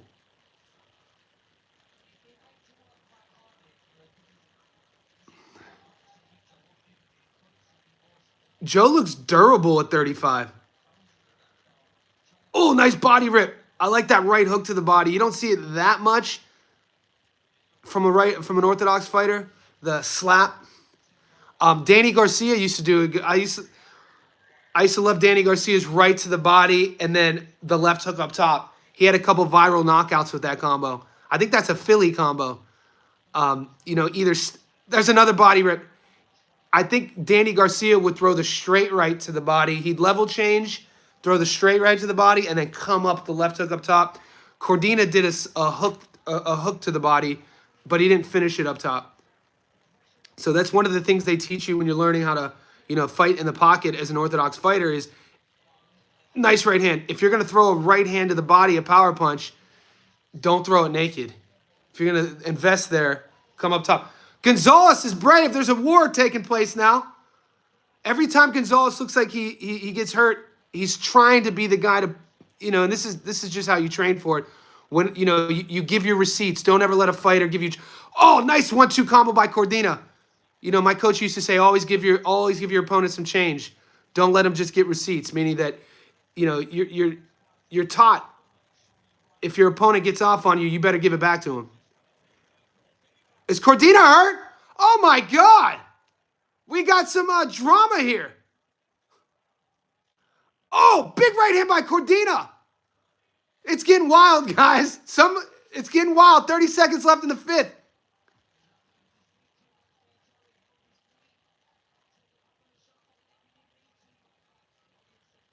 This is a fun round. Round 5. Big right hand by Cordina. Big body work by Cordina. Oh, Gonzalez is hurt. Nope, Gonzalez circles out. I love what Gonzalez... All right, Gonzalez is getting pot-shotted now, guys. He's getting pot-shotted. He's throwing some Hail Mary hooks. The one thing I do have to say about Gonzalez is that's a crazy round. The thing I have to say that I like about Gonzalez is it shows he has a fight IQ because when you're up against the ropes and you're shelling up and you're getting pot-shotted, it's in our natural instinct they fight or flight or freeze. Some guys just get stuck there. He's not allowing himself to get stuck. He's using his lateral movement, keep circling. So I like that. But both guys landed decent shots. Oh, that left hook. Oh, he wasn't that hurt.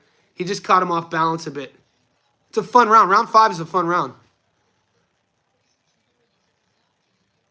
Oh, I love that lead hook there. Finish up top. All right. Oh, he just missed. Oh! Cordina he almost got dropped there.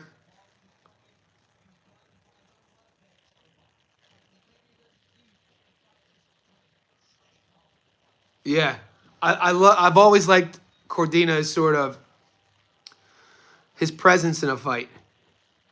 Like he's just not breathing hard. Here we go. It was a fun round, guys. If the fight like action like that, I think the stoppage is on the table. Round 6, 10-round fight. Fun fight.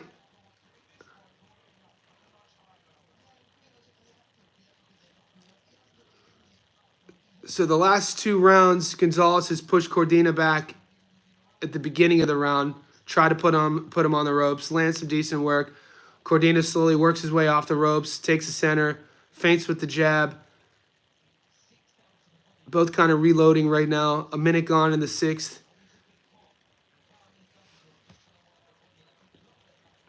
Gonzalez is definitely scrappy. He did not come here to...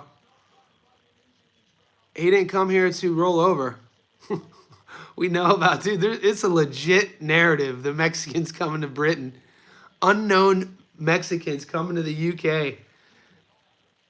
Nice body rip there. I think that's gonna if Joe gets a stoppage, it's gonna be to the body. Nice jab. 90 seconds left in the sixth.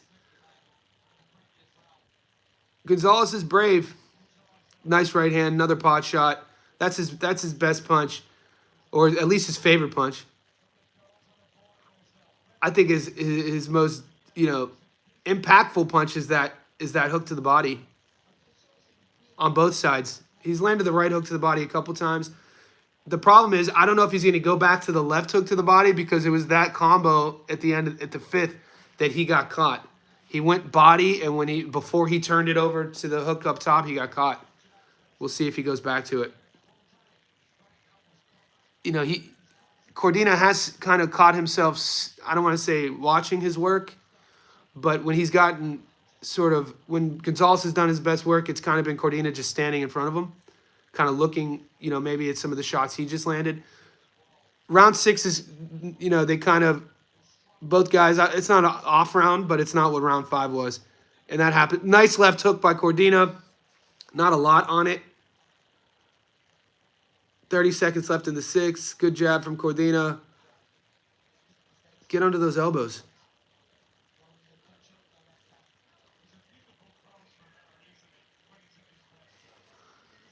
Obviously, the classier work is coming from Cordina. They're both kind of, I hate saying take a round off. Big left hook by Cordina. Nice exit.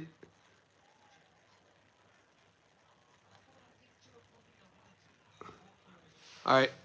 Yeah, kind of a taking the round off sort of thing. That was really nice work. The best moment for me was Cordina landing that left hook and then slipping out to the left. That's nice work there. It's a fun fight.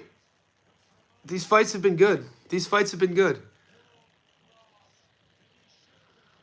Okay, Pedro. See, that's something you got to think about. And is it official that Noakes versus Mason is for the vacant strap? Is that official? So the winner will be a world champion? But you know damn well that I just have a feeling. Okay, nice. I have a feeling that Auntie Sco and Turkey, they want to kind of fast track that Mason versus Schofield fight, which I don't want to see that yet. I want to see that fight. I just don't want to see that yet. I want to see that in like a year or so. I'd rather see, like you said, I wouldn't mind seeing the winner of. All right, guys, round 7. What's up, Dwayne? Nice. Dwayne's always in the house. Appreciate all the support. I have a backstory out of the 815. I got a backstory. The decision's $166 now. It's a fun fight. Some of the boys have a 3-1-1. I have Cordina. Cordina's winning the fight. It's just getting dicey if you if you pick Cordina by stoppage. It was looking good early. They've settled into the fight. Cordina's doing the classier work. We'll see if Gonzalez could. The thing is, for Gonzalez to win this fight, he's gonna have to turn the fight. For him to turn the fight, he's gonna have to take more risks. But it's a fun fight. Yeah, Cordina can't rush a stoppage though. Sometimes that happens when you have a guy who's a big favorite. They tend to kind of rush their work, and the fight kind of doesn't play out how they want to play out. 90 seconds left in the 7th. Oh! Gonzalez lands a combo. See, what's happening is Cordina lands a beautiful body rip and then gets caught looking at it. He's done that twice. Another nice body rip. And then Gonzalez counters him. Gonzalez is scrappy, dude.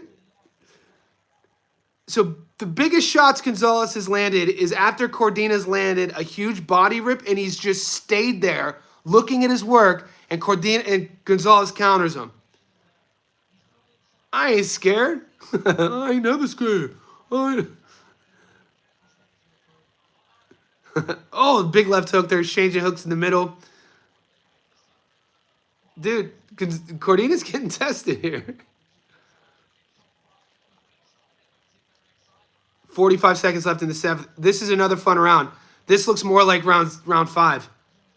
Cordina's, investing much more to the body. I like his work there. 30 seconds left in the seventh.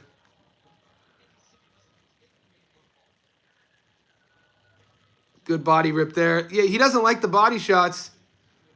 Oh, big right hand. He's breathing hard now. Gonzalez is breathing hard, taking a lot of back steps. Oh, big. That body shot hurt him. Here it comes, boys. Body shot hurt him. Oh, he's getting hurt. Oh, Gonzalez hits a counter.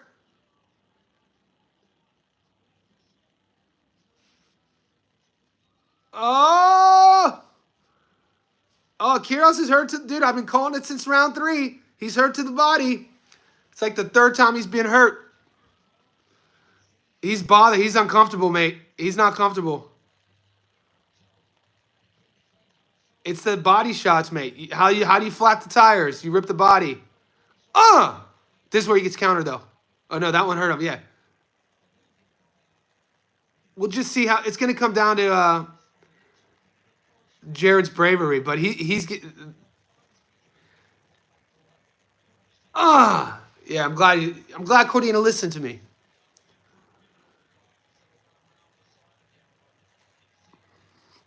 So it's going... There's only a few rounds left.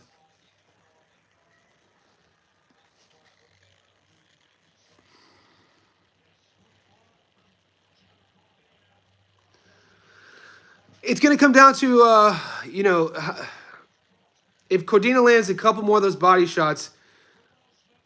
The thing is, too, he's landing to the left side of Gonzalez's body, not the right side. The reason why that's relevant is the right side is where the liver is. Unless it's a broken rib, the left side you could tough out. It hurts. But when you get hit to the liver, it's not a tough, the body just shuts off. So it's, big left hook by Cordina. And, if this plays out, he's trying to set Gonzalez up. He's favoring the right side. He just lands a nice check hook up top on the left side, Cordina. Cordina's having his way. The fight's he's definitely lands a big body rip. He's definitely trying to stop him. He's not going through the motions. Cordina isn't. He's doing his best to hurt Gonzalez, which is good, especially if you have Cordina method of victory. Guys, wherever you're tuning in, like this video. We got 2 minutes left in the 8th. Cordina versus Gonzalez. A fun fight. Cordina's edging it, just showing his class, his levels. But Gonzalez is a brave fighter. Cordina's hurt him a couple times to the body. No one's been dropped yet.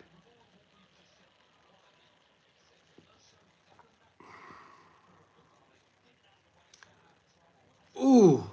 90 seconds left in the 8th.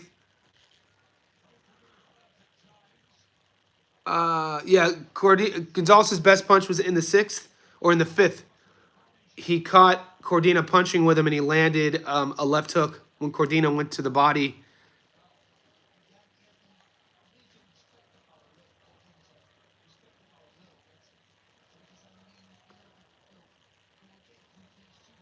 A minute left in the 8th.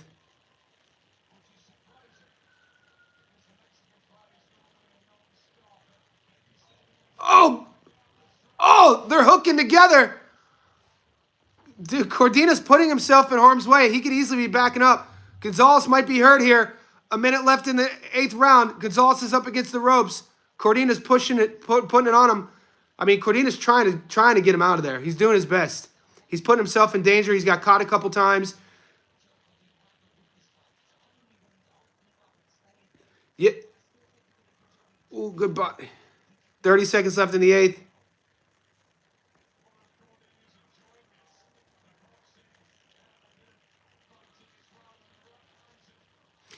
Gonzalez is coming back. 20 seconds left. Nice little return fire. Big right hand lands by Cordina.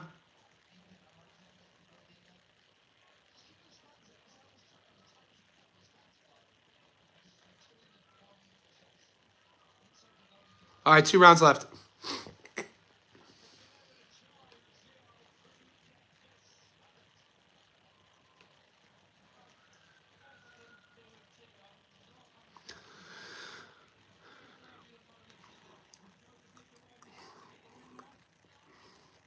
Yeah, Cordina's winning the fight.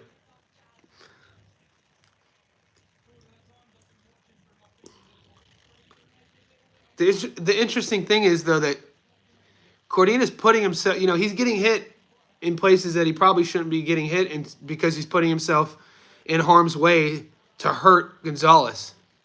I think he should stop him.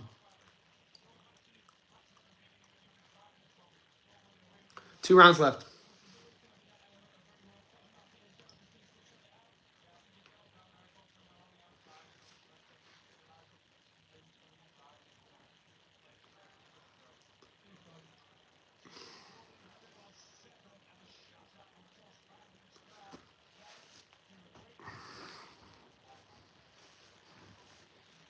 Jared is an STD. He won't go away. That's insane. That's so funny. Some STDs go away. Herpes doesn't. Gonorrhea, you just take some penicillin.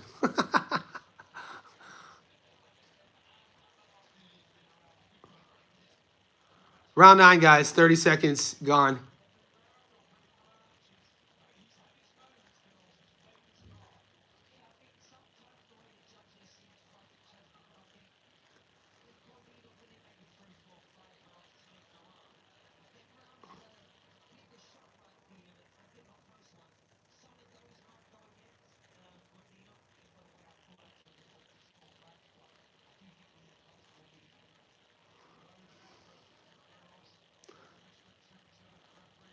A minute gone in the 9th.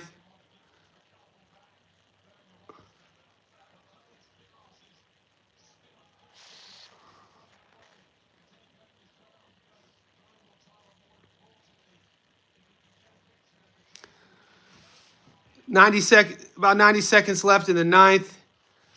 Not a lot going on in this round. Rounds 5 and 7 so far. Nice and action packed. I think it's to the point where Gonzalez, if he wants to win this fight, he has to pour it out. He has to.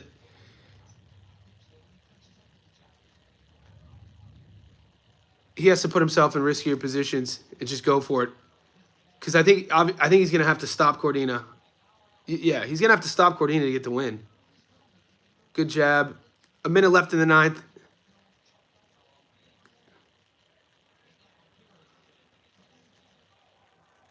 Big left hook by Cordina. Gonzalez wore it well.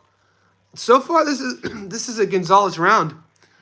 I don't know if Cordina's trying to walk him onto something back against the ropes. I mean, I don't like when guys, heavy favorites lose late rounds. I mean, if you good combo by both guys. 30 seconds left in the 9th. Gonzalez is he's trying in there. I don't think Gonzalez has the power though to do it.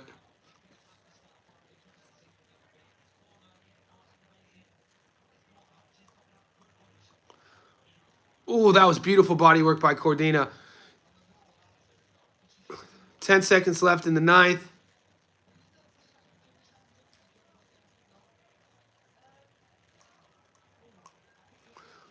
Oh, dude, they're throwing bombs here. Fun end of the round. Not impressed with Cordina so far. Going to fade him in the future against higher level opponents. I mean, what do you mean so far? He's the two-time world champion. I mean, Are you saying just in this fight, or you're new to, or you just have never seen him fight before? Yeah, close fight. It's competitive. I think there's a difference. Yeah, I agree. I think there's a difference between close and competitive. I think it's a competitive fight. I don't think it's close on the scorecards. But a knockdown, I mean, a 10-8 round would go a long way for Gonzalez here. And just to think Shakur was going to fight this, I mean, he was a world champion.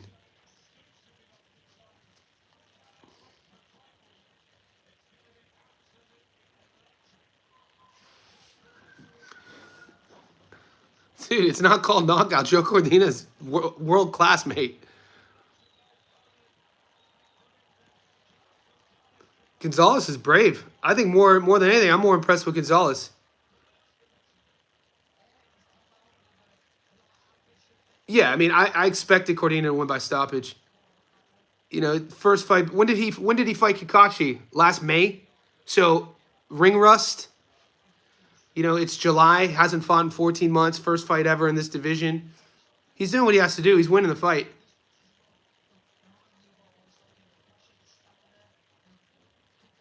Gonzalez is, you know, fast, showing he's durable.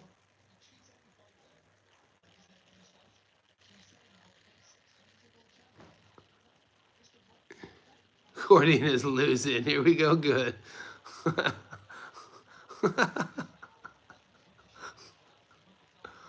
Both exchange hooks there. 2 minutes left in the 10th. They both landed big hooks there.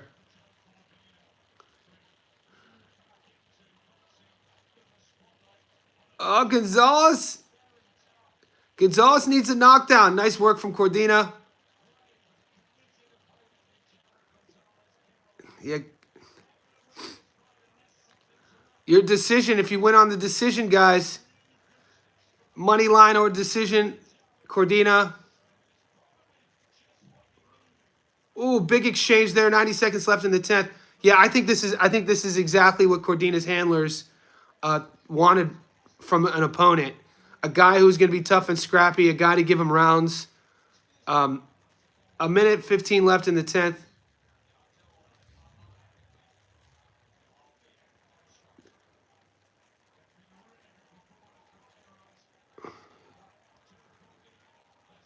A minute left. Oh, Cordina landed some big shots.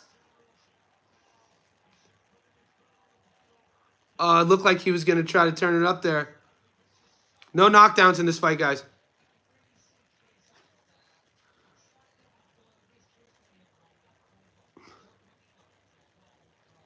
Yeah, this is. I probably gave Gonzalez 3 rounds. I think I gave him the 6th. The 9th. I gave Gonzalez the 9th. This round's really close. I maybe gave Gonzalez. I think I gave Gonzalez the 3rd, the 6th. I mean, shit. There's only 10 rounds. The 3rd, the 6th, the 9th. It's closer than I thought. It's good. This is a good round here. Yeah, I guess, you know, it wasn't a blow. 6-4. I guess I'm happy. 6-4 Cordina. How'd you guys score it? Oh, they didn't call that a knockdown. Guys, how'd you guys score that? I think I have Cordina 6-4. Yeah, I like that. Jack, good win. Good hit. Cordina didn't duck Sugar Nunes. Kakashi did duck Sugar Nunes. 5-5. He won the last 4 rounds. The first 3, I think. No way. He didn't win the first 3. He won the first 3, mate. I think 6-4. I think 6-4 is good. Good hit. Excellent. Yeah, easy win. Here we go. I just need a knockdown in the main event. I thought Cordina did exactly what he needed to do. I think those rounds are good rounds. You know, get his feet wet in a new division, get his confidence back, get that W. Confidence is everything for a former world champion who lost his belt, who wants to become a world champion again. Oh, you tailed the knockdown on the... Okay, fingers crossed. Let's go. Based on the information I gave you earlier, you would think Cordina getting a stoppage was a lock. Yeah, it looked like it. Especially how it started. I thought for sure rounds 1 and 2, it was... and then Gonzalez came out. I think I gave Gonzalez the 3rd. It's a competitive fight.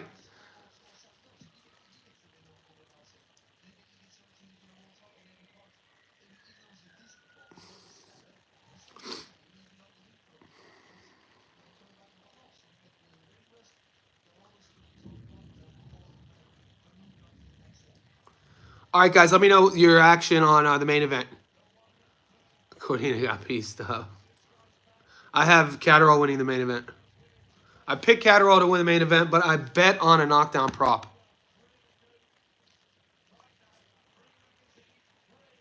Yeah, he did.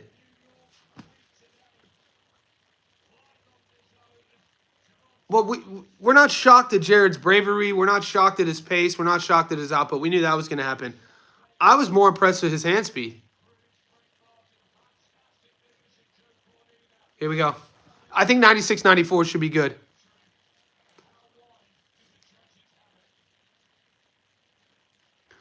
And it looks like Gonzalez is a 130, you know?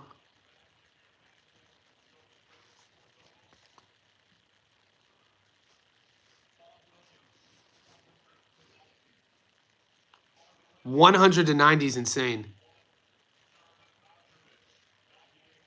These scorecards are insane. 190 is insane. That's insane. Yeah. These judges need... See, I'm going to tie it all back to... You know how in American politics, all the liberals tie everything back to Trump? It could be like a blizzard in Alaska, and the liberals will tie it to Trump. I do the same thing with Turkey al-Sheikh. I'm going to tie all of this, and I'm going to blame it on Turkey al-Sheikh. 190 is insane. Turkey al-Sheikh's like, what should we change in boxing? We need to make a no running rule. We need to make the ring smaller. No, bitch, you know what we need in boxing? We need judges who have boxed before. We need people who at least train in boxing. We need people who know how to throw a punch in boxing. We need people who've been hit in the face before to be judges. 190 is freaking insane, dude. 96, 94, 97, 93, but 190 is that pisses me off. Even though my guy won, but god damn, I hate judges, dude. I hate judges. You know what? You see it in MMA too. You see it in UFC. There's a judge, Adelaide Bird. I can't believe the commission still lets this lady, this woman, judge. No offense to women, but like look historically when Adelaide Bird. Just Google. Adelaide Bird's worst judging decisions. It's insane, some of her scorecards. and rent. But it's wild to me that judges don't... How could you judge a sport that you've never played? You know what I'm saying? How could you judge anything? That's like me being a judge on who wins an art contest. And, it's a surrealism contest. Who's the best surrealist here? And I have to judge. I don't know shit about surrealism. I can name you one artist who was a surrealist. Salvador Dali. That's all I got. But how did we ever get to a place where judges judge boxing who've never boxed? What the... That has to be... I'm going to do some research. That has to relate to some corruption back in the day. Especially it's subjective if you've never boxed. 100 to 90 tells me like, it's terrible. It's a terrible scorecard. Gonzalez boxed his ass off. Like I said, Gonzalez boxed his ass off. I'm not impressed with his heart. I'm not impressed with his pace. I knew he was going to be filled with pride. I knew he was going to have an amazing pace. I'm impressed with his hand speed and his durability. He got cracked a couple times. I would watch Gonzalez fight again. 109. The look on Cordina's face when they said 190. Yeah, Joe. Good, Pedro, yeah. Even Joe's face was like, they don't follow the current criteria. All right, we got one more, guys. All right, what's Cordina saying? I like how the Brits do these interviews on the corner of the ring. They've always done this.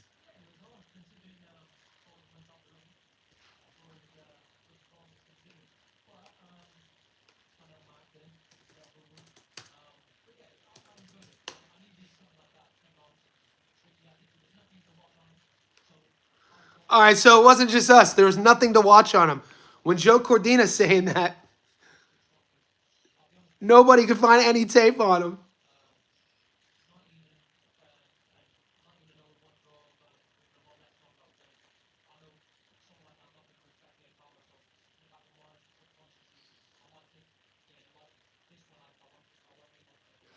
Guys, you see how if you're watching the fights, you see how they're interviewing Cordina on the corner of the ring right after the fight. I love this. This is a British thing. One of my favorite moments of all time, like one of my favorite, like not of all time, but after a fight was when I think it was Kevin Kelly. Kevin Kelly was a boxer who was matched up with Prince Nassim Ahmed, and it was after a fight. And they're interviewing. I forget. It was either after Kelly just fought or after Ahmed first fought, or it was either after Prince fought or Kelly fought. But they're both there, and it was the fight to make them fight. And Ahmed just is like, "I'm gonna knock you clean out." He just started like right in this scenario.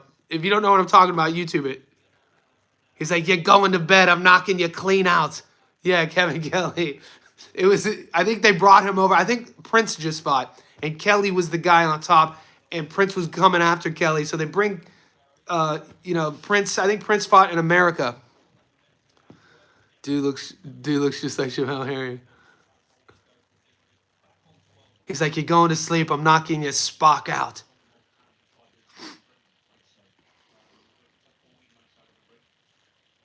Yeah, we knew 14 months. We knew there'd be a little ring rust. I thought he fought well. All in all, I thought Cordina fought well. It wasn't a flat. It wasn't. He wasn't flat.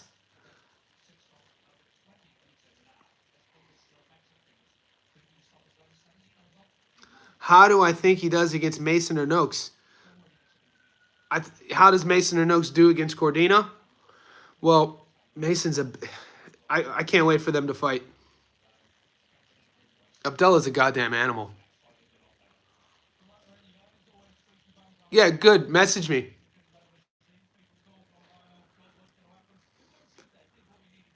Here's Eddie Hearn. Oh, that's Gary Lockett. Gary Lockett fought my boy Kelly back in the day. Gary Lockett was supposed to be was a hot prospect, a hot contender coming out of the UK. Wow, time flies. I remember when he was young. I remember I was living in Vegas when Kelly fought Lockett. Lockett lost. Lockett was talking so much trash before the Pavlik fight. I remember YouTube those interviews. Kelly was kind of like, "What?" Eddie Hearn always has to interview after a fight. Yeah, people forget about Lockett.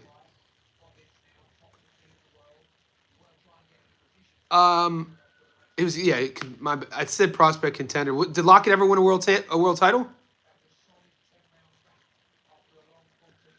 I wasn't trying to.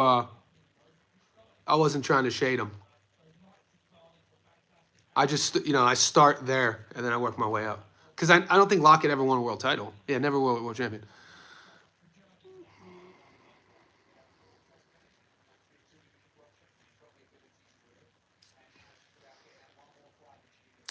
What's up, Hut Johns? Perth, Australia in the house. I'm coming from Sydney, Australia. So we're going into the main event, guys. Cordina just beat Gonzalez via decision. How about Schofield and Cordina? Those other two guys mentioned are tied up. Yeah, I mean, I don't know. Schofield. Yep. Berlanga Hamza. I can't wait for that fight. Birmingham, UK in the house. Every time I hear Birmingham, man, I think of Leon Edwards. I think of that head kick, mate. One of my all-time favorite moments in combat sports history was that head kick against Usman. When his corner, "Leon! Come on, Leon! You're blowing it, Leon!" Oh, God. And he fucking lands it. Oh, amazing. Amazing. Maxie Hughes versus Cordina. They're talking about having Andy Cruz and Morataya. I could see that. Schofield stuff. Yeah. See, my thing with Schofield is I want to see more still. Going into the Tevin fight, I said he has to prove it to me. He stops Tevin, proved it to me, but it was so quick. I need to see. Yeah, he's still young. I'm not going to rush to an opinion one side or the other. Yeah, he didn't win every. Did Hearn say he won every round?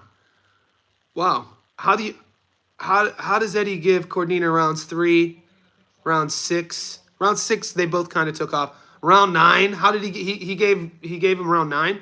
Well, he did on one of the scorecards. Yeah. So Eddie wasn't lying. One of the judges had it 190. There you go. Typical promoter talk, though. You know what I mean? That's typical promoter spin.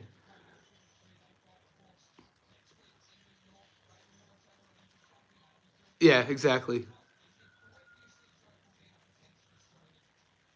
I'm glad they have these mics. Do you remember how? Do you ever see those old mics the Brits used to hold? And even in, if you guys watch Cage Warriors, which is sort of like UK's version of UFC, they put these old school mics in their hands. They just look weird. And I'm always like, why do they hold those mics? But it's an old school thing. These are more normal. But you would even think, maybe put the headpiece in. Put the lamet in. Just holding it. I don't know. I'm a weirdo. Guys, wherever you are, tap into this video, like this video. We got our main event. We hit on Cordina, and on my predictions, if you're new to the channel, I say welcome. Every week I do edited fight breakdown analysis and prediction videos. Those are on my playlist called Fight Predictions. I do live streams every day similar to this. We build our parlays for the month. We have our long parlay for July. We do our locks of the week. We do our prop bets. The biggest bet I went, what's the best fight you've ever seen? Me in person coaching. All my money is on a knockdown prop. The best fight I've ever seen in person was Kelly Pavlik, Jermaine Taylor 1 in Atlantic City. I was at that fight. Oh, I was also at UFC 193 in 2015 when Holly Holm knocked out Ronda Rousey. The head kick heard around the world. I was like 5th row from the octagon at that fight too. Best fight on TV. Seeing Ronda get head kick knocked out and then seeing my boy Kelly knock out Jermaine Taylor after he got dropped. There's nothing on TV that's going to live up to that. But there's been a lot of them. There's been some great fights. One of my favorite fights of all time, to be honest with you, happened in the UFC. The Korean Superboy versus Cub Swanson. To this day, it's one of my favorite fights. Alexander, I'll never forget when I got home, Atlantic City, I was living in Long Beach, California, but I'm born and raised from Youngstown. There was a big caravan of Youngstown fans who went to Atlantic City with Kelly to see that fight. And after I fly back to Long Beach, where I was going to grad school, I'm watching the fight because I saw it live. I wanted to hear the commentary. I was shocked when Kelly got dropped. You could YouTube this if you rewatch the fight. I don't know I forget his name.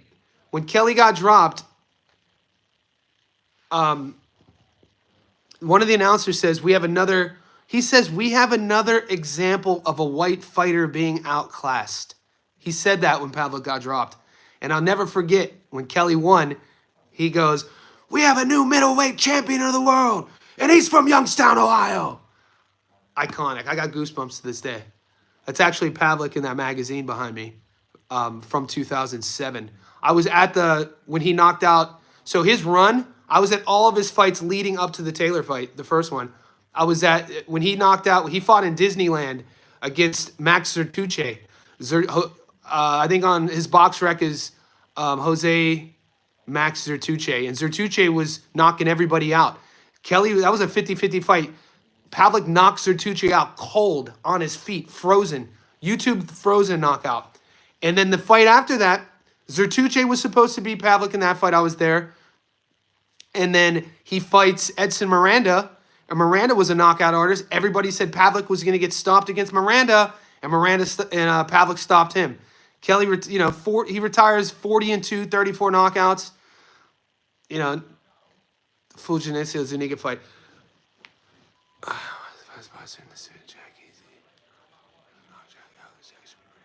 So watch the fastest boxer in this division. So you think Harlem Eubank is the fastest guy in this division? Let me think about that.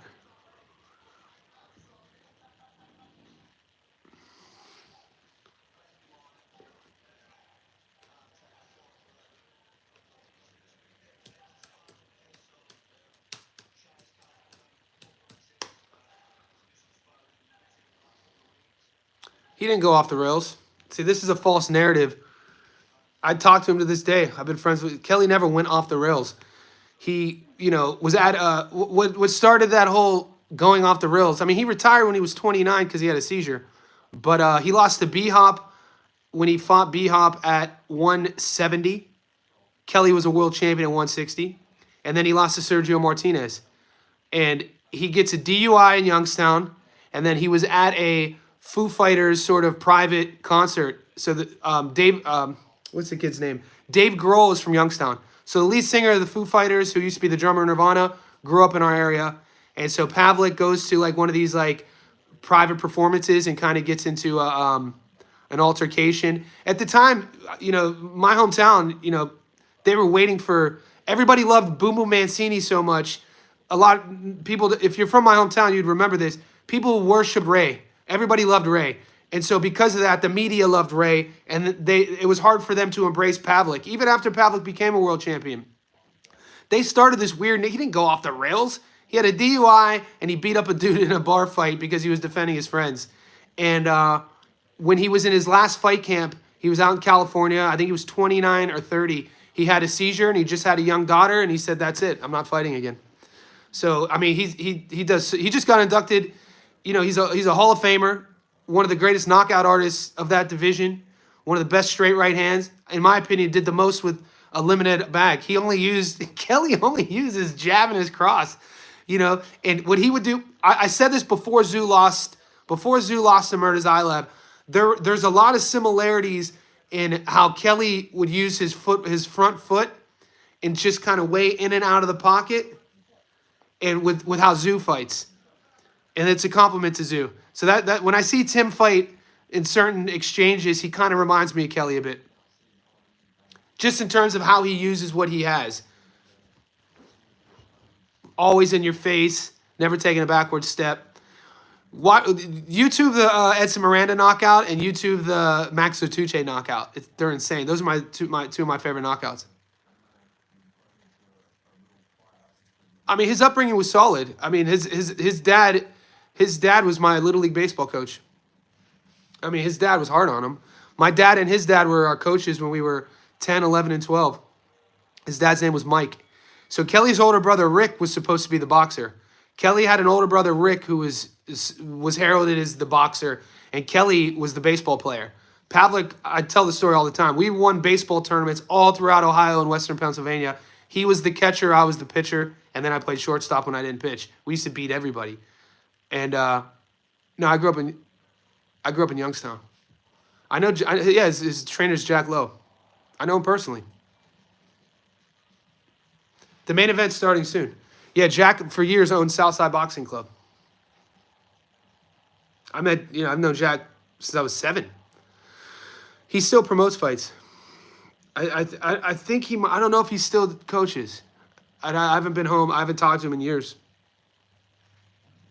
Yeah, I have a knockdown prop I'm working. So the fight's starting right now.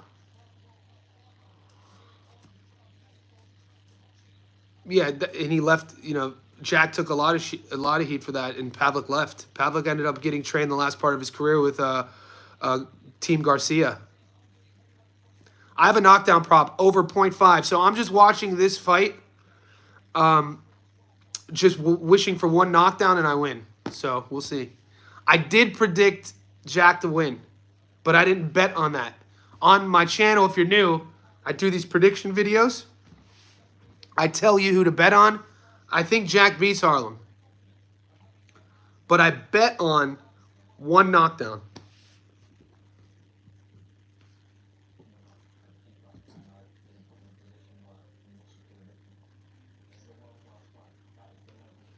So somebody said that Harlem is the fastest guy at 147.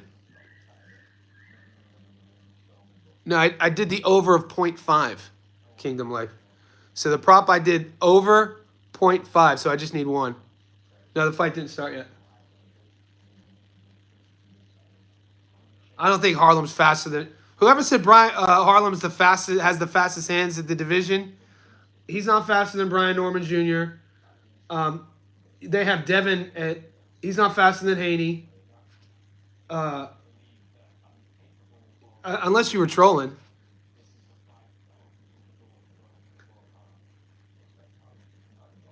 Dude, there's some 47's interesting.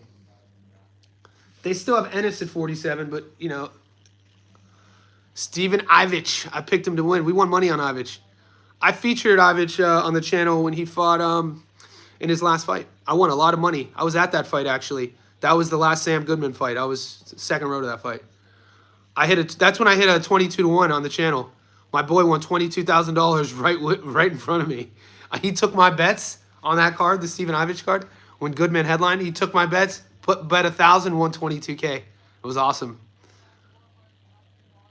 And I posted all those bets on the channel. That's when I hit 67 money line picks in a row. That was like my biggest heater. I've made some adjustments since then though.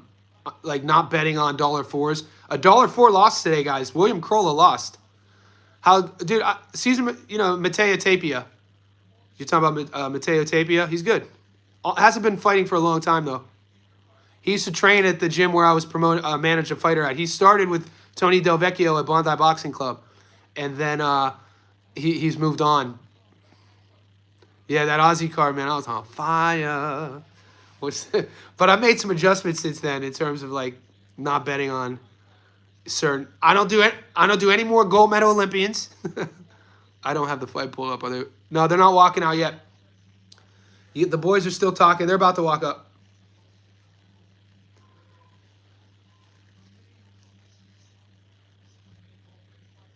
What's up, Eon Looney? The fight's starting. They're about to call the fighters out right now. Guys, wherever you're tuning in, this is the main event, Catterall Eubank. If you're new to my channel, I say welcome. I do live streams every day. I do prediction videos on the channel. Like this video and subscribe if you haven't. And the ring walk is coming. History Vault in the house. Goat in the house. These are my people. Everybody else tuning in. Appreciate you. There's been a little bit of, back and forth who we like in this fight. Some people are siding with Harlem. Some people sided with Jack. It's going to be an interesting fight. On my prediction video, I picked Jack to win, but I'm betting on one. I took a knockdown prop bet. My book down here in Sydney, 0.5 knockdowns, $2.80, I think. So that's what I've gone heavy on. I'm thinking what I'm seeing is Catterall, because Catterall has the better timing. He obviously will, the experience, who he's fought. I think he does the classier work. The issue with Catterall, he doesn't throw a lot. He's really accurate, though. And Harlem does throw punches in bunches. Harlem will be the more athletic guy. I think we're going to see the best out of both guys, considering what's at stake. We know Catterall, it's his first fight at 47. We know Harlem, this is his third fight at 47. Harlem is the nephew of Chris Sr. And you got to mention these things because, yeah, Senior's in his corner. You have to mention these things because the entire UK world saw the spectacle of Junior versus Connor. And you know damn well Harlem wants a piece of that. You know damn well Jack wants a piece of that. These British fighters, with that at stake, just, having the opportunity to fight in front of the world, I think we're going to see the best of both guys. Bivol versus Better Beav is 20. Do you think Bivol is fighting? I got to be honest, guys. I never heard of that mandatory. Yeah, Senior's in his corner. Anyway, what's up, Torres? The fights are on the zone. Harlem's getting walked out right now. He looks focused. Damn, I love a good walkout. He looks focused, mate. Who's my favorite British fighter? Josh Kelly. Just because, I interviewed Kelly when he first came out of the amateurs and turned pro in 2016. I featured all of his fights. But, that's right now. I also like, there's a lot of fighters I like in the UK. Some of my favorite boxers are in the UK. I like, right now, Nathaniel Collins. I love watching Nathaniel Collins fight. Every time he fights, I feature him. He's Irish.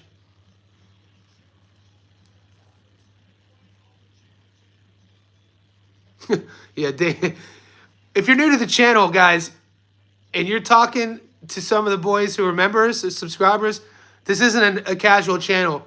You're gonna run into some very smart, intelligent boxing heads who actually gamble for a living. There's people on our stream right now who their only job is making money on boxing. So if you want a casual channel, this isn't it. You're gonna, some of the bigger channels, I think, with way bigger followings than me, you could get that clickbaity chat. Here, you're gonna just get Real boxing chat. Ruby Lowe, appreciate you. Look, I got to be honest with Eubanks Walker. I love that. Look how focused he looks, mate. Like there's nobody singing behind him. He got no one walking him out. This is his moment, Harlem's moment. And think about the shadows he's lived in. Think about the death, dude. Unfortunately, losing Sebastian, Chris's, Junior's brother, in really odd circumstances. That was his cousin, really close with Sebastian, and then his father, because the Eubanks are a fighting family. Eubank Sr. had two brothers who were fighters. One of those brothers is Harlem's dad, who's passed away. And so when you're the second, when you're Harlem and not Junior, you got to the kid has a chip on his shoulder. And then when you're Junior and not Senior, that kid has a chip on his shoulder. So I'm just coming at it from an empathetic perspective on what's going through his head right now. We're going to see the best out of Harlem. I still think Catterall beats him. Yeah, I didn't. Josh Padley's entered the chat. Yeah, I'm a Padley guy too. I like Padley. Dude, Padley can box, dude. Padley can box. Great story too. Not everybody is a millionaire boxing, mate. It's really hard to make a career of it. Jack's getting called out. This is Jack's first fight at 47. I still, to this day, what's up, CC? Appreciate you. If you're just new to the channel, hit subscribe. I do live streams every day. If you go to my playlist, Fight Predictions, you'll see my breakdown analysis and edited breakdowns of who wins. We got a lot of professional gamblers on the channel. So there's a segment of our page that's all about betting. But you're going to get an unbiased approach. When I win, you'll know about it. When I lose, you'll know about it. So here we go. I haven't seen. I think Eubank Sr. is supposed to be there, but I didn't see him either. I think this would be a travesty, and this is maybe too much emotions for me putting this into the game. But for a guy like Jack Catterall to retire not a world champion, man, there's been a lot of fighters who are less fighters than him to become world champions. It's just a bad taste that Josh Taylor first fights. This is why it's another one of those examples about judges. He would have became the first Brit undisputed champion in the modern era. Isn't that insane? Appreciate you, Alexander. I mean, we know that by the time Jack beat Josh, he wasn't the champ. But when he fought Josh the first time, Jack would have been the first undisputed Brit champion in the modern era.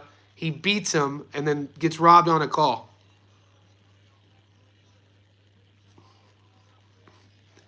And so he's moving up now. Who are we talking about? What Josh? I love Murtazayev. Do I like Bakram Murtazayev? I'm a big fan of Bakram. I always, when I break down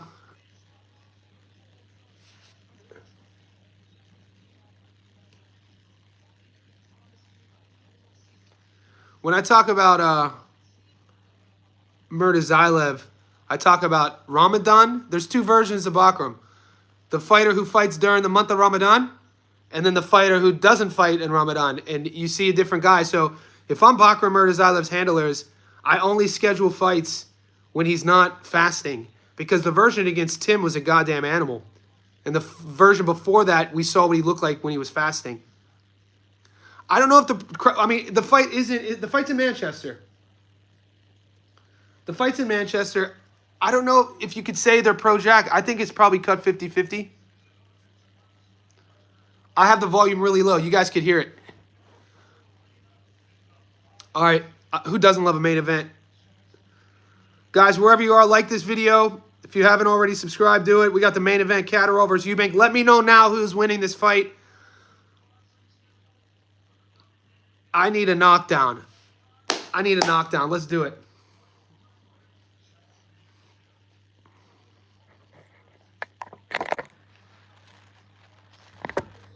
Eubank. Ronak, what's up? Here we go, Tipkin. Tipkin, you're coming from Russia, right? If I remember. I think, we got some Aussie. Wherever you're tapping in, let me know, man. I'm live streaming here from Sydney, Australia. I'm from America, though. We got people from Perth here, Russia, America, the UK. Catterall by stoppage. I like that. Josh is a Brit. Yeah. Who said he wasn't a Brit? I must have missed something in the chat. I must have misspoke. I meant to say Catterall would have been the first British undisputed world champion, is what I meant to say. My bad.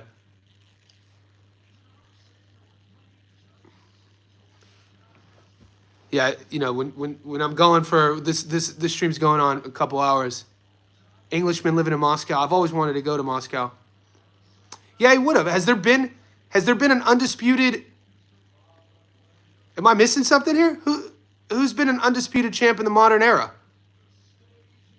English. From England. English then. Okay. My bad. My fault. Josh was the English then. My bad. English champion.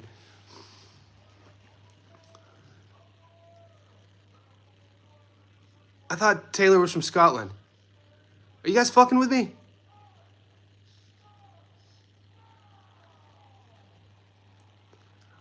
All right, let's focus on the fight. If I misspoke, my bad. Okay, I knew that. Okay, here we go. Good. I like being held accountable. I meant to say English. Cordina won. Yeah. Here we go. Fuck. I opened a can of worms. My bad, dude. Jesus. I was wrong. Has there been somebody from England? Has there ever been an English undisputed champion in the modern era? England. It's all good. No, Fraser. It was all love. And I don't know if a lot of Americans know the difference between, by the way, it's a better chat to have. I don't know if a lot of Americans know the difference between British, English, the United Kingdom, Britain, then you got no, but that's not the modern era. In the four belt era. Yeah, I didn't think I was making that up.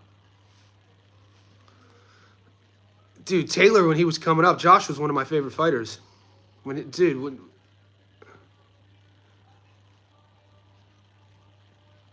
Josh's highlight, when Josh would be cooking, mate, that dude was fun to watch. I did not see Essuman coming out. Essuman, man, I can't believe he beat Josh. That kind of bummed me out more than anything. Here we go, guys. The fight's about to start. Ricky Burns is a stud. To this day, Bud always talks about that Ricky Burns world title was his favorite. That was Bud's, I think, Ricky was a legend at 35, right? That's when Bud, he went overseas to win that fight. He always talks highly of Ricky Burns, Crawford. Yeah, he came up. Okay, so he started lower and then came up to 35. Yeah, he has a great highlight reel. He's a great boxer. I've been watching the fighters from across the pond since I was a kid. Steve Collins. One of my favorite fighters right now, no relation, is Nathaniel Collins. I love the way he fights. All right, guys, here we go, round one. Yeah, the fight's about to start. It's starting right now. They meet in the middle. Here we go. So what we're going to see and what we're going to look for, you got Southpaw versus Orthodox. I wish we would have a camera angle so we could see the lead foot battle. You know what I'm saying? And the announcers never talk about it. But when you have there's always going to be a lead foot. It's the fight within the fight, especially with Orthodox versus Southpaw. Jack wants to keep his lead foot on the outside of Harlem. And, but Harlem's using a lot of lateral movement right now. Jack's trying to take control of the center. Harlem, traditionally, statistically, will be the guy to throw more. And historically speaking, Jack is the more accurate puncher. Jack, historically speaking, is the better counter boxer. Also has the better timing. Also, on paper, has fought the better opponents. People love the idea of Harlem, though, being more athletic, throwing more punches and bunches, and just being on a different trajectory than Catterall. I don't see it. Oh, big body shot by Harlem. It's that. It's in those moments, what we just saw there, Harlem jumps in and throws a naked right-hand body shot, which is a very unorthodox punch to even throw when it's not hidden behind a jab. Oh, big left hand by Jack. You know what I mean? You rarely will ever see an orthodox fighter jump in and not set a right hand to the body up with a jab. But Harlem got away with it because of his explosivity. And you see that a lot with really gifted fighters. If you just look back, to Roy Jones's, career, people forget one of the greatest of all times in his prime. Roy, from orthodox, wouldn't even throw a jab. He would use his lead hook as his jab and knock fools out, not even setting it up. But he would get away with it because of his reflexes, his athleticism, and just God-given talent. If you're unaware, YouTube his highlight reel. All right, a minute left in the first. Really fun fight so far. Catterall his game plan right off the jump is to get the control of the center. Big left hand. Catterall's landed his backhand a couple times. His game plan is to put Harlem on his back foot and make Harlem fight off the ropes, because what we've seen all the tape on is Harlem does his best work coming forward. We'll see if Jack is going to be able to continue this, but that's what I'm seeing in this very first round, and it's a good game plan to have.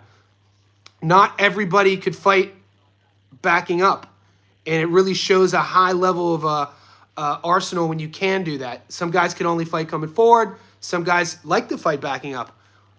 And Catterall's banking, and his game plan to me looks like banking on the fact that he could keep this up and force Harlem to back up, because Harlem's going to be most dangerous on his front foot. 10 seconds left in the first. And Eubank, they come together in the middle. Catterall's really committing to his backhand. That barely missed. Round one, how you guys scored it? Appreciate you, Chris. Yeah, so interesting round. I love the game plan on Catterall. And it's too early to see if Eubank, the plan was just to see what Jack was going to show you, but I don't think it was. That's a 1-0 Catterall round. If anything, I think Catterall surprised Eubank with that game plan. I got to be honest with you. I don't think I didn't expect Catterall to do that. On paper, now having seen him fight that first round, you're like, oh yeah, we should have all seen that. You got to put Harlem on his back foot. We'll see if you can keep it up, man. I'm blown away by that. It's good. It's a bit of a big brother mental thing too. It's like, all right, mate. All right, I read the comments. Watch this. I'm going to put you on the back foot. El Gato, El Taco. Round two, guys. Fun first round. This is a 12-round fight. This is Catterall's first fight at 47.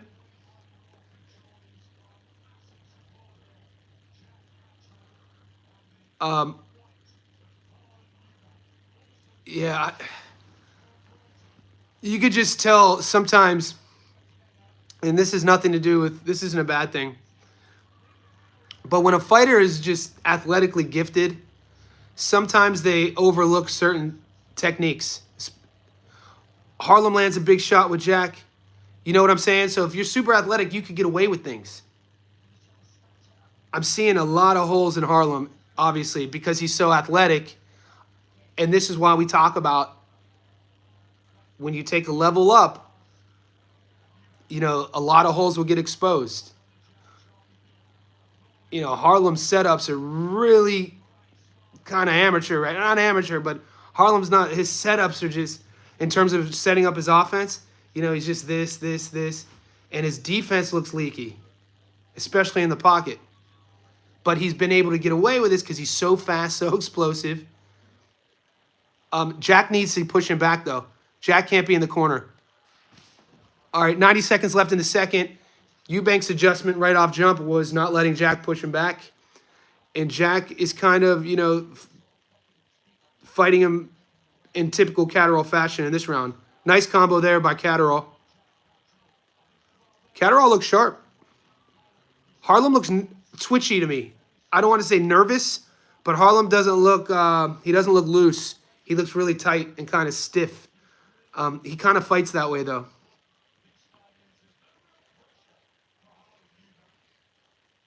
And, Catterall's the more smoother guy.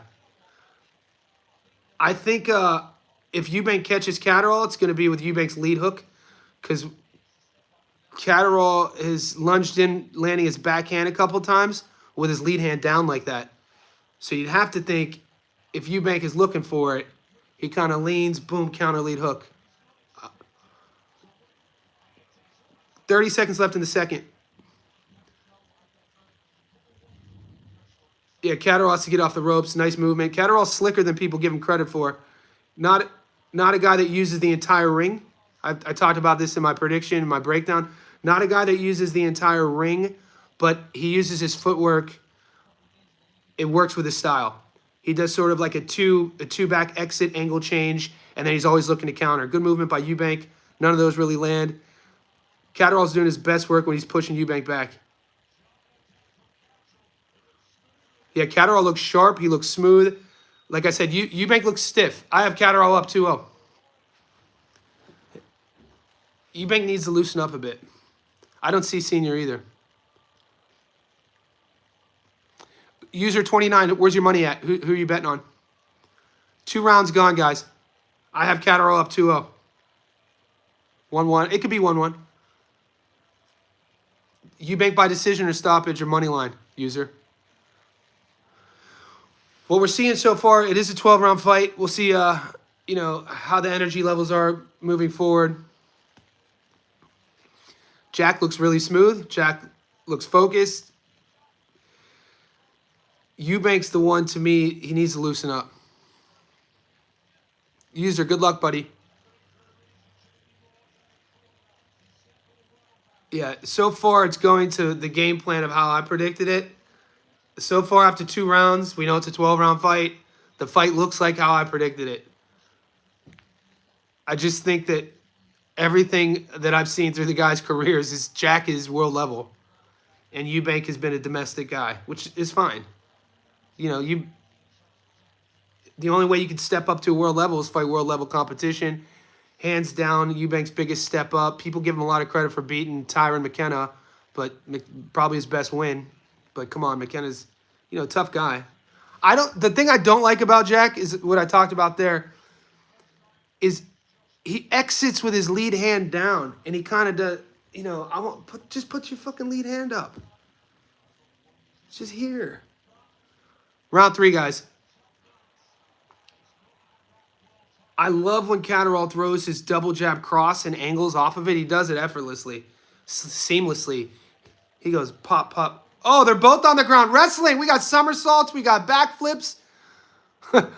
Their feet got tangled. Jack grabs Eubank. They both fall on the ground. Eubank does a somersault, and they're good. And now the ref is going to interject and say, all right, boys, it's boxing, not wrestling. Let's go. Yeah, with Eubank, I don't see a game plan.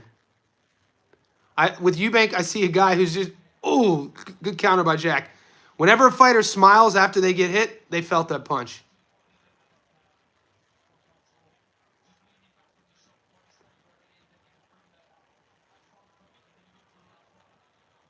Yeah, Eubank sometimes reminds me of like a new, like every now and then you get a new guy to your gym who wants to spar everybody. Every now and then there's a new cat. Nobody knows him. He shows up and he's just calling everybody out to spar. It always happens. And, that's what kind of Eubank reminds me of sometimes with some of his combos. He's just running out, squatting like this. Meanwhile, Jack is just classy. No, Kelly's always been at 54. If I'm missing, so yeah, Josh Kelly's been at 54 the majority of his pro career. Right? Where was that Ray Robinson fight? His draw, and I think didn't he fight A. Venetian at 54? His only loss. I'd have to look, but he fights at 54 now. He's a big boy. Yeah,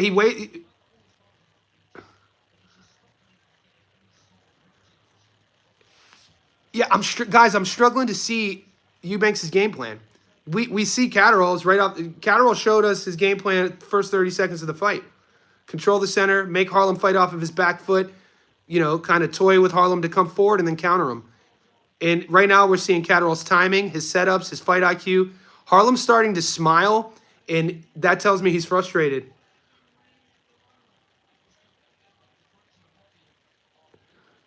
Eubank, he's still so green, man. And there's not, he's a guy who really said he didn't really make a go of boxing until his 20s. What is he, 30, 31 now? You can kind of see it. You think Harlem's gonna win? I don't know, man. I don't see it. I they love, dude. They love sweet. They love Neil Diamond overseas. When I would be, as a young boy, to punish me, my mom would make me listen to Neil Diamond. So I remember growing up, and then like I forget where I was when I first heard the whole crowd, and I think it was like an English soccer game. They were singing "Sweet Caroline." I was like, why are they listening to Neil Diamond? Yuck! Because my mom would use it as I hated Neil Diamond. It's like elevator music. Yeah, Jack up 3-0. I think it's fair to say. Eubank is, this kind of reminds me of like I said, a really good athlete who put the boxing gloves on fighting a boxer. He's new to the gym. He wants to fight the best boxer in the gym. And I mean, I think I think Jack I think Jack is I still think Jack is going to stop him. At least Eubank looks a little bit looser now. Doesn't look as stiff. Round 4, I have Catterall up 3-0. Eubank, for how explosive and how, athletic he is, even when he punches and lands, because his feet aren't stationary, he's not digging on anything. And it's like he's not really understanding this. He's not setting his punches up at all. Like what he's doing with his jab, it has no intention. He's just basically using it, not even using it as a gauge, not even faint. Oh, big left hand by Jack. Harlem comes back. 2 minutes left in the fourth. A lot of wasted energy and wasted movement from Eubank. Jack does what he does. We talked about it. Doesn't waste a lot of things. They're wrestling again.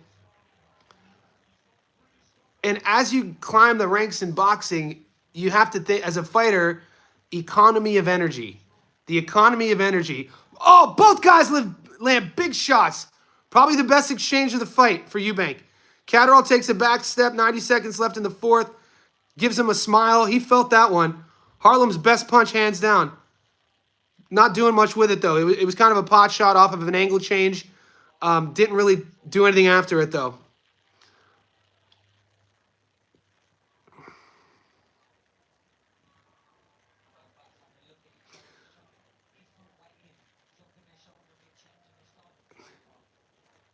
Guys, this is when you're watching Catterall fight and you're understanding his game and what he brings to the ring. This is a guy who's known for going over to the States and sparring. He gets work in Philadelphia. He's spent a lot of time with Floyd, with Pacquiao, or my bad, Canelo. So like he's been he's a high level operator. 30 seconds left in the fourth. I was talking about the economy of energy in terms of like at the world level. It's a skill to have. You don't want to waste movement in there, man. It's a 12-round fight. And it's kind of the knock on Josh Kelly that he had, not as of late. Kelly's made some adjustments with his style, which I like to see. When he went to New York for the only time he's been in the States and fought Ray Robinson to a draw, a lot of the boxing analysts were killing him for that wasted style. And then he got exposed a bit as well against Avanesian. Was, in my eyes, winning that fight, and then, just faded. Avanesian put it on him and stopped him. But since then, you've seen Kelly make a lot of adjustments in his style and really kind of still be flashy, still have that little flair that Kelly's known for, but a lot less wasted movement. How do you guys have the score in it? So 2-2? Yeah. Avanesian's older now. I mean, David's most known for, his losses against Boots and Bud. But David, high level. People who aren't really, true boxing fans, David Avanesian's a great fighter. He's been around for a while, too. 3-0-1 Jack. What round were they even? That last round? Yeah, I agree. Casuals will talk shit. Like, there's a lot of boxing fans who see a guy fight a world champion and get stopped and just disregard him. Avanesyan is a nightmare, especially at his prime for a lot of fighters. Pretty much anyone except anyone not named Jaron Ennis and Terrence Crawford.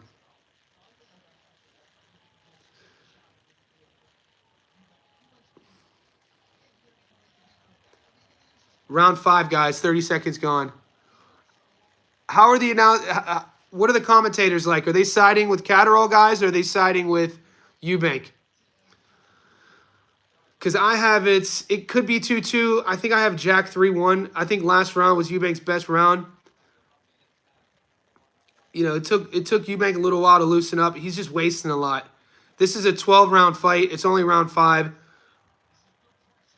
You got to make Eubank fight off the back foot. And Catterall, when he does do that, it's one and done. I'd like to see Catterall go to the body more. Because when he gets Eubank in the position he wants to get him in based off of, you know, when Catterall allows his pressure to do the work, he's pot shotting him. I want to see him, you know, sit on something, lean in a little bit. Nothing's happened in the clinch. I love infighting.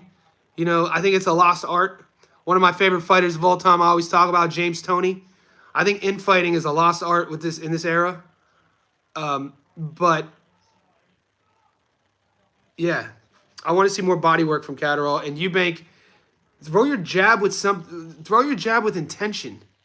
Eubank is just moving. Every now and then he'll come in with a flurry. We saw this in the film study though. That's why I couldn't side with seeing this Eubank style of beating Catterall. And it's not like Eubank has one-punch knockout power. It's a nice shot by Eubank. A minute left in the 5th. Catterall looks comfortable in there. He doesn't look bothered by anything Eubank is doing. Doesn't even look flustered by that style.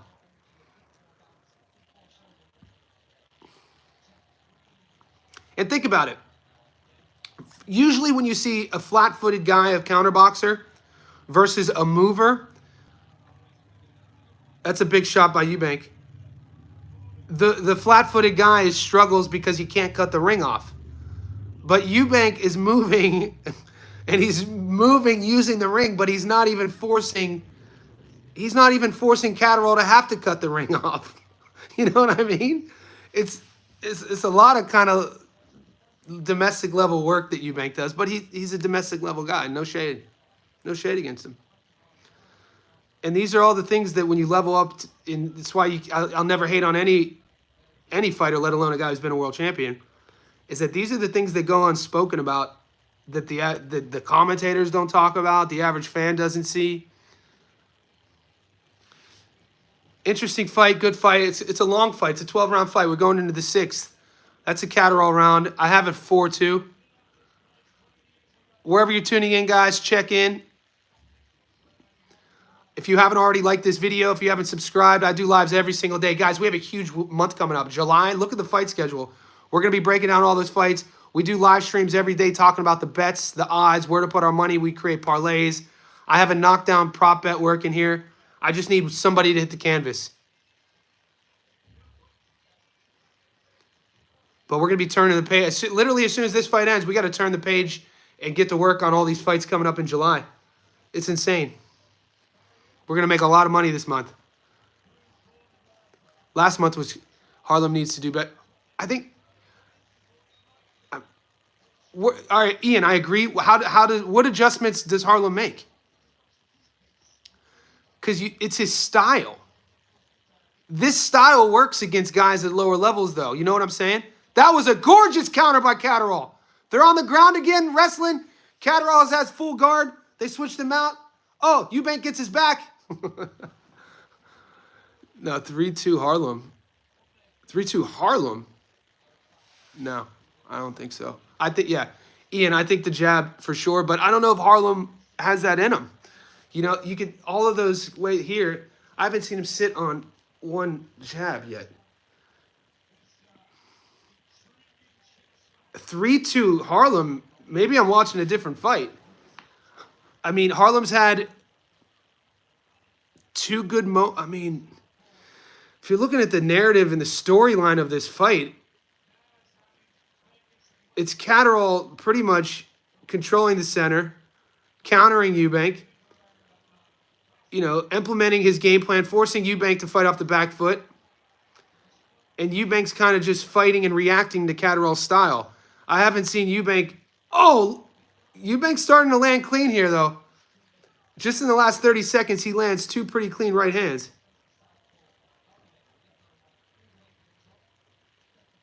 Oh, big left hook. Jack's just standing there. And I don't like that Philly shell Eubank is doing. It's pretty. He's doing like a Philly shell mod, which he's keeping his chin here and he's not coming here with it. And he's not throwing anything off of it either. In order, if you want to make that Philly shell defense work, you have to throw a punch after it. You can't just stand there and just roll up. Think about when Floyd would use it. He would roll and then counter with his backhand. You don't just roll. Or at least angle change. He's just coming in here. And look what his right hand is here. There's a lot of things about Eubank, man. There's a lot of holes in his game. A minute left in the 6th.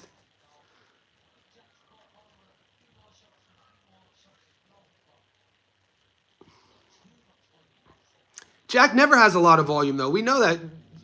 Catterall's not a volume guy. He's a more accurate. He's you know, makes his, you know, he pays the bills on his accuracy and his counters.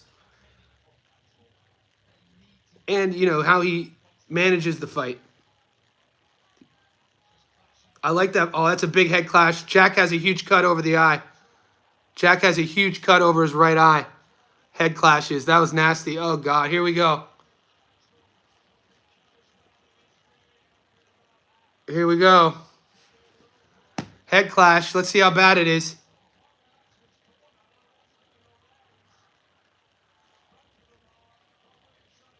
Hold on.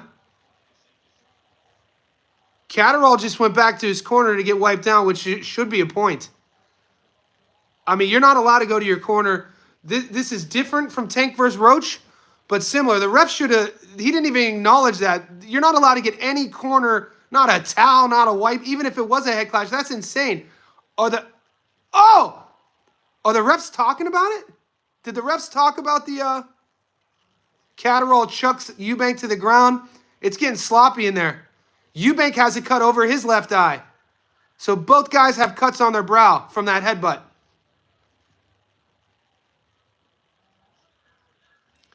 The ref isn't controlling this fight at all.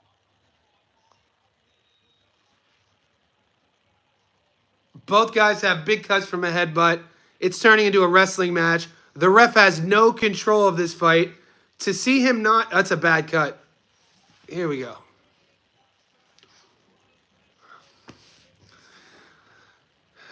Are the commentary even talking about that towel? Yeah, that cut's nasty. Harlem has a cut too, though. I haven't seen it yet.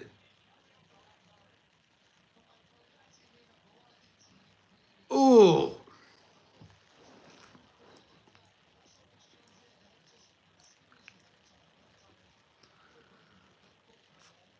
How do you see Eubank winning? I don't...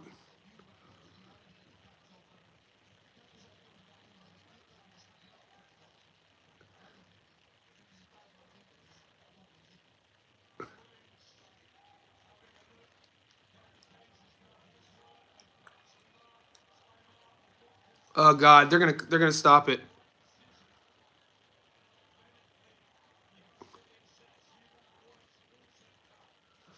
They're gonna stop. That's a bad cut, guys. It's here.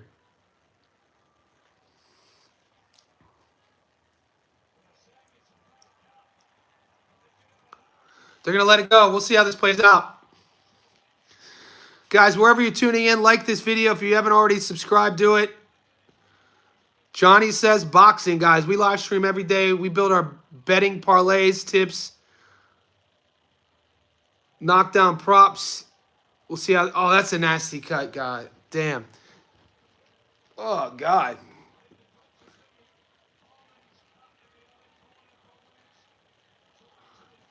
Jack and Harlem are talking to each other. There's nobody in the ring. They stopped the fight.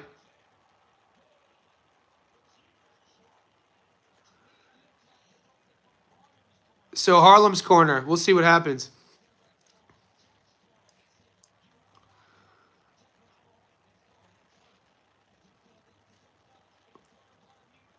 Why is Harlem celebrating? What did I miss? What are they doing here?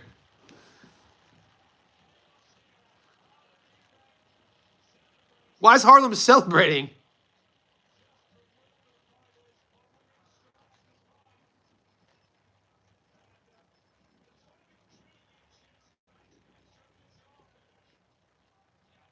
Catterall didn't quit.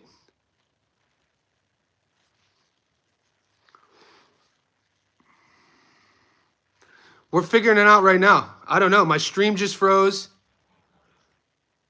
Oh God, is your stream frozen? I don't know what's happening. I don't know why Harlem Eubank is celebrating. If they go to the scorecards on a cut, I have Jack winning on the scorecards. It only had to go 5.5 rounds. Yeah, they're going to scorecards. All right, the stream just came back. I got Jack by decision.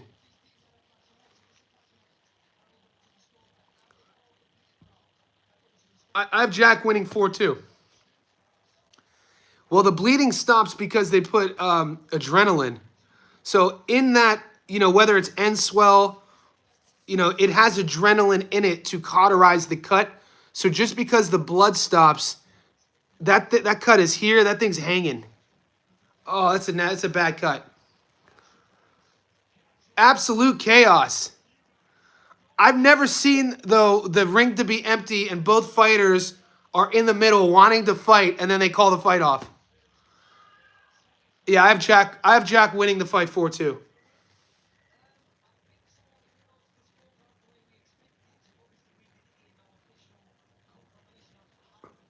How are they going to...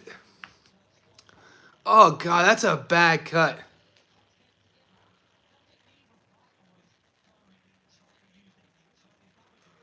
Absolute board fest. I thought it was a good fight. I thought that was an exciting fight, actually. Here we go.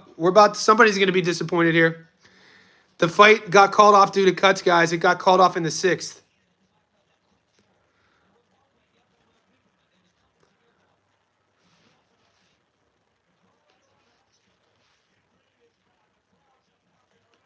People were booing.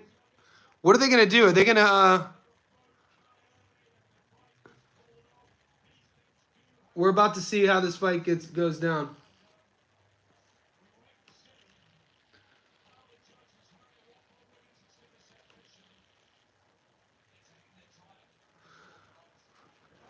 They're doing the scorecards right now.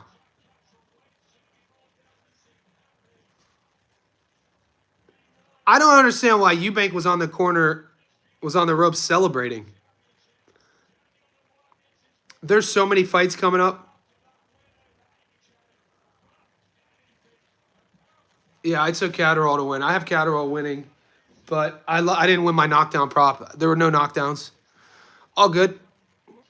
If you won, congrats, guys. Stay tuned to the channel. If you're not subscribed, make sure you do that. We go live every day. I'll be uploading my Shiraz versus Berlanga. The girls are fighting this week. Serrano. There's so many fights. Yeah, and sometimes the best bets are not betting. I only bet on Cordina and Catterall. I didn't bet on the undercard. You guys, there was a huge upset on the undercard.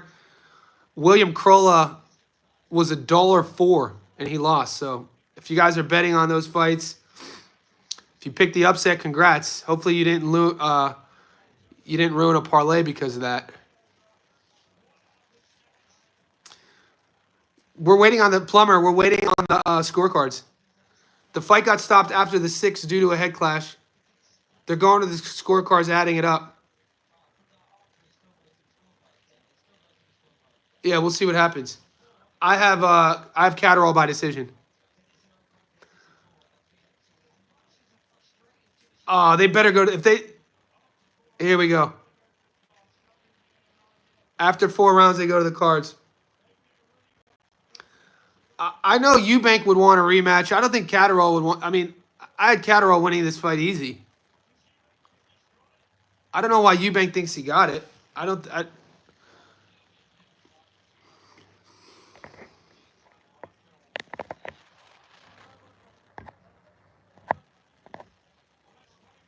Here we go. Here we go, guys. Here's the decision.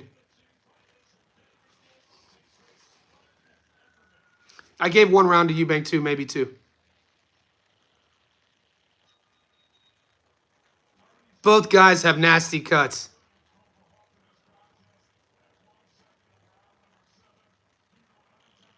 I have 4-2 Catterall. Here we go. Technical decision.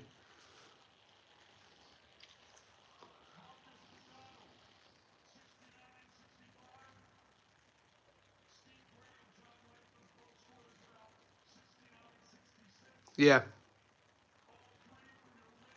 Jack Catterall.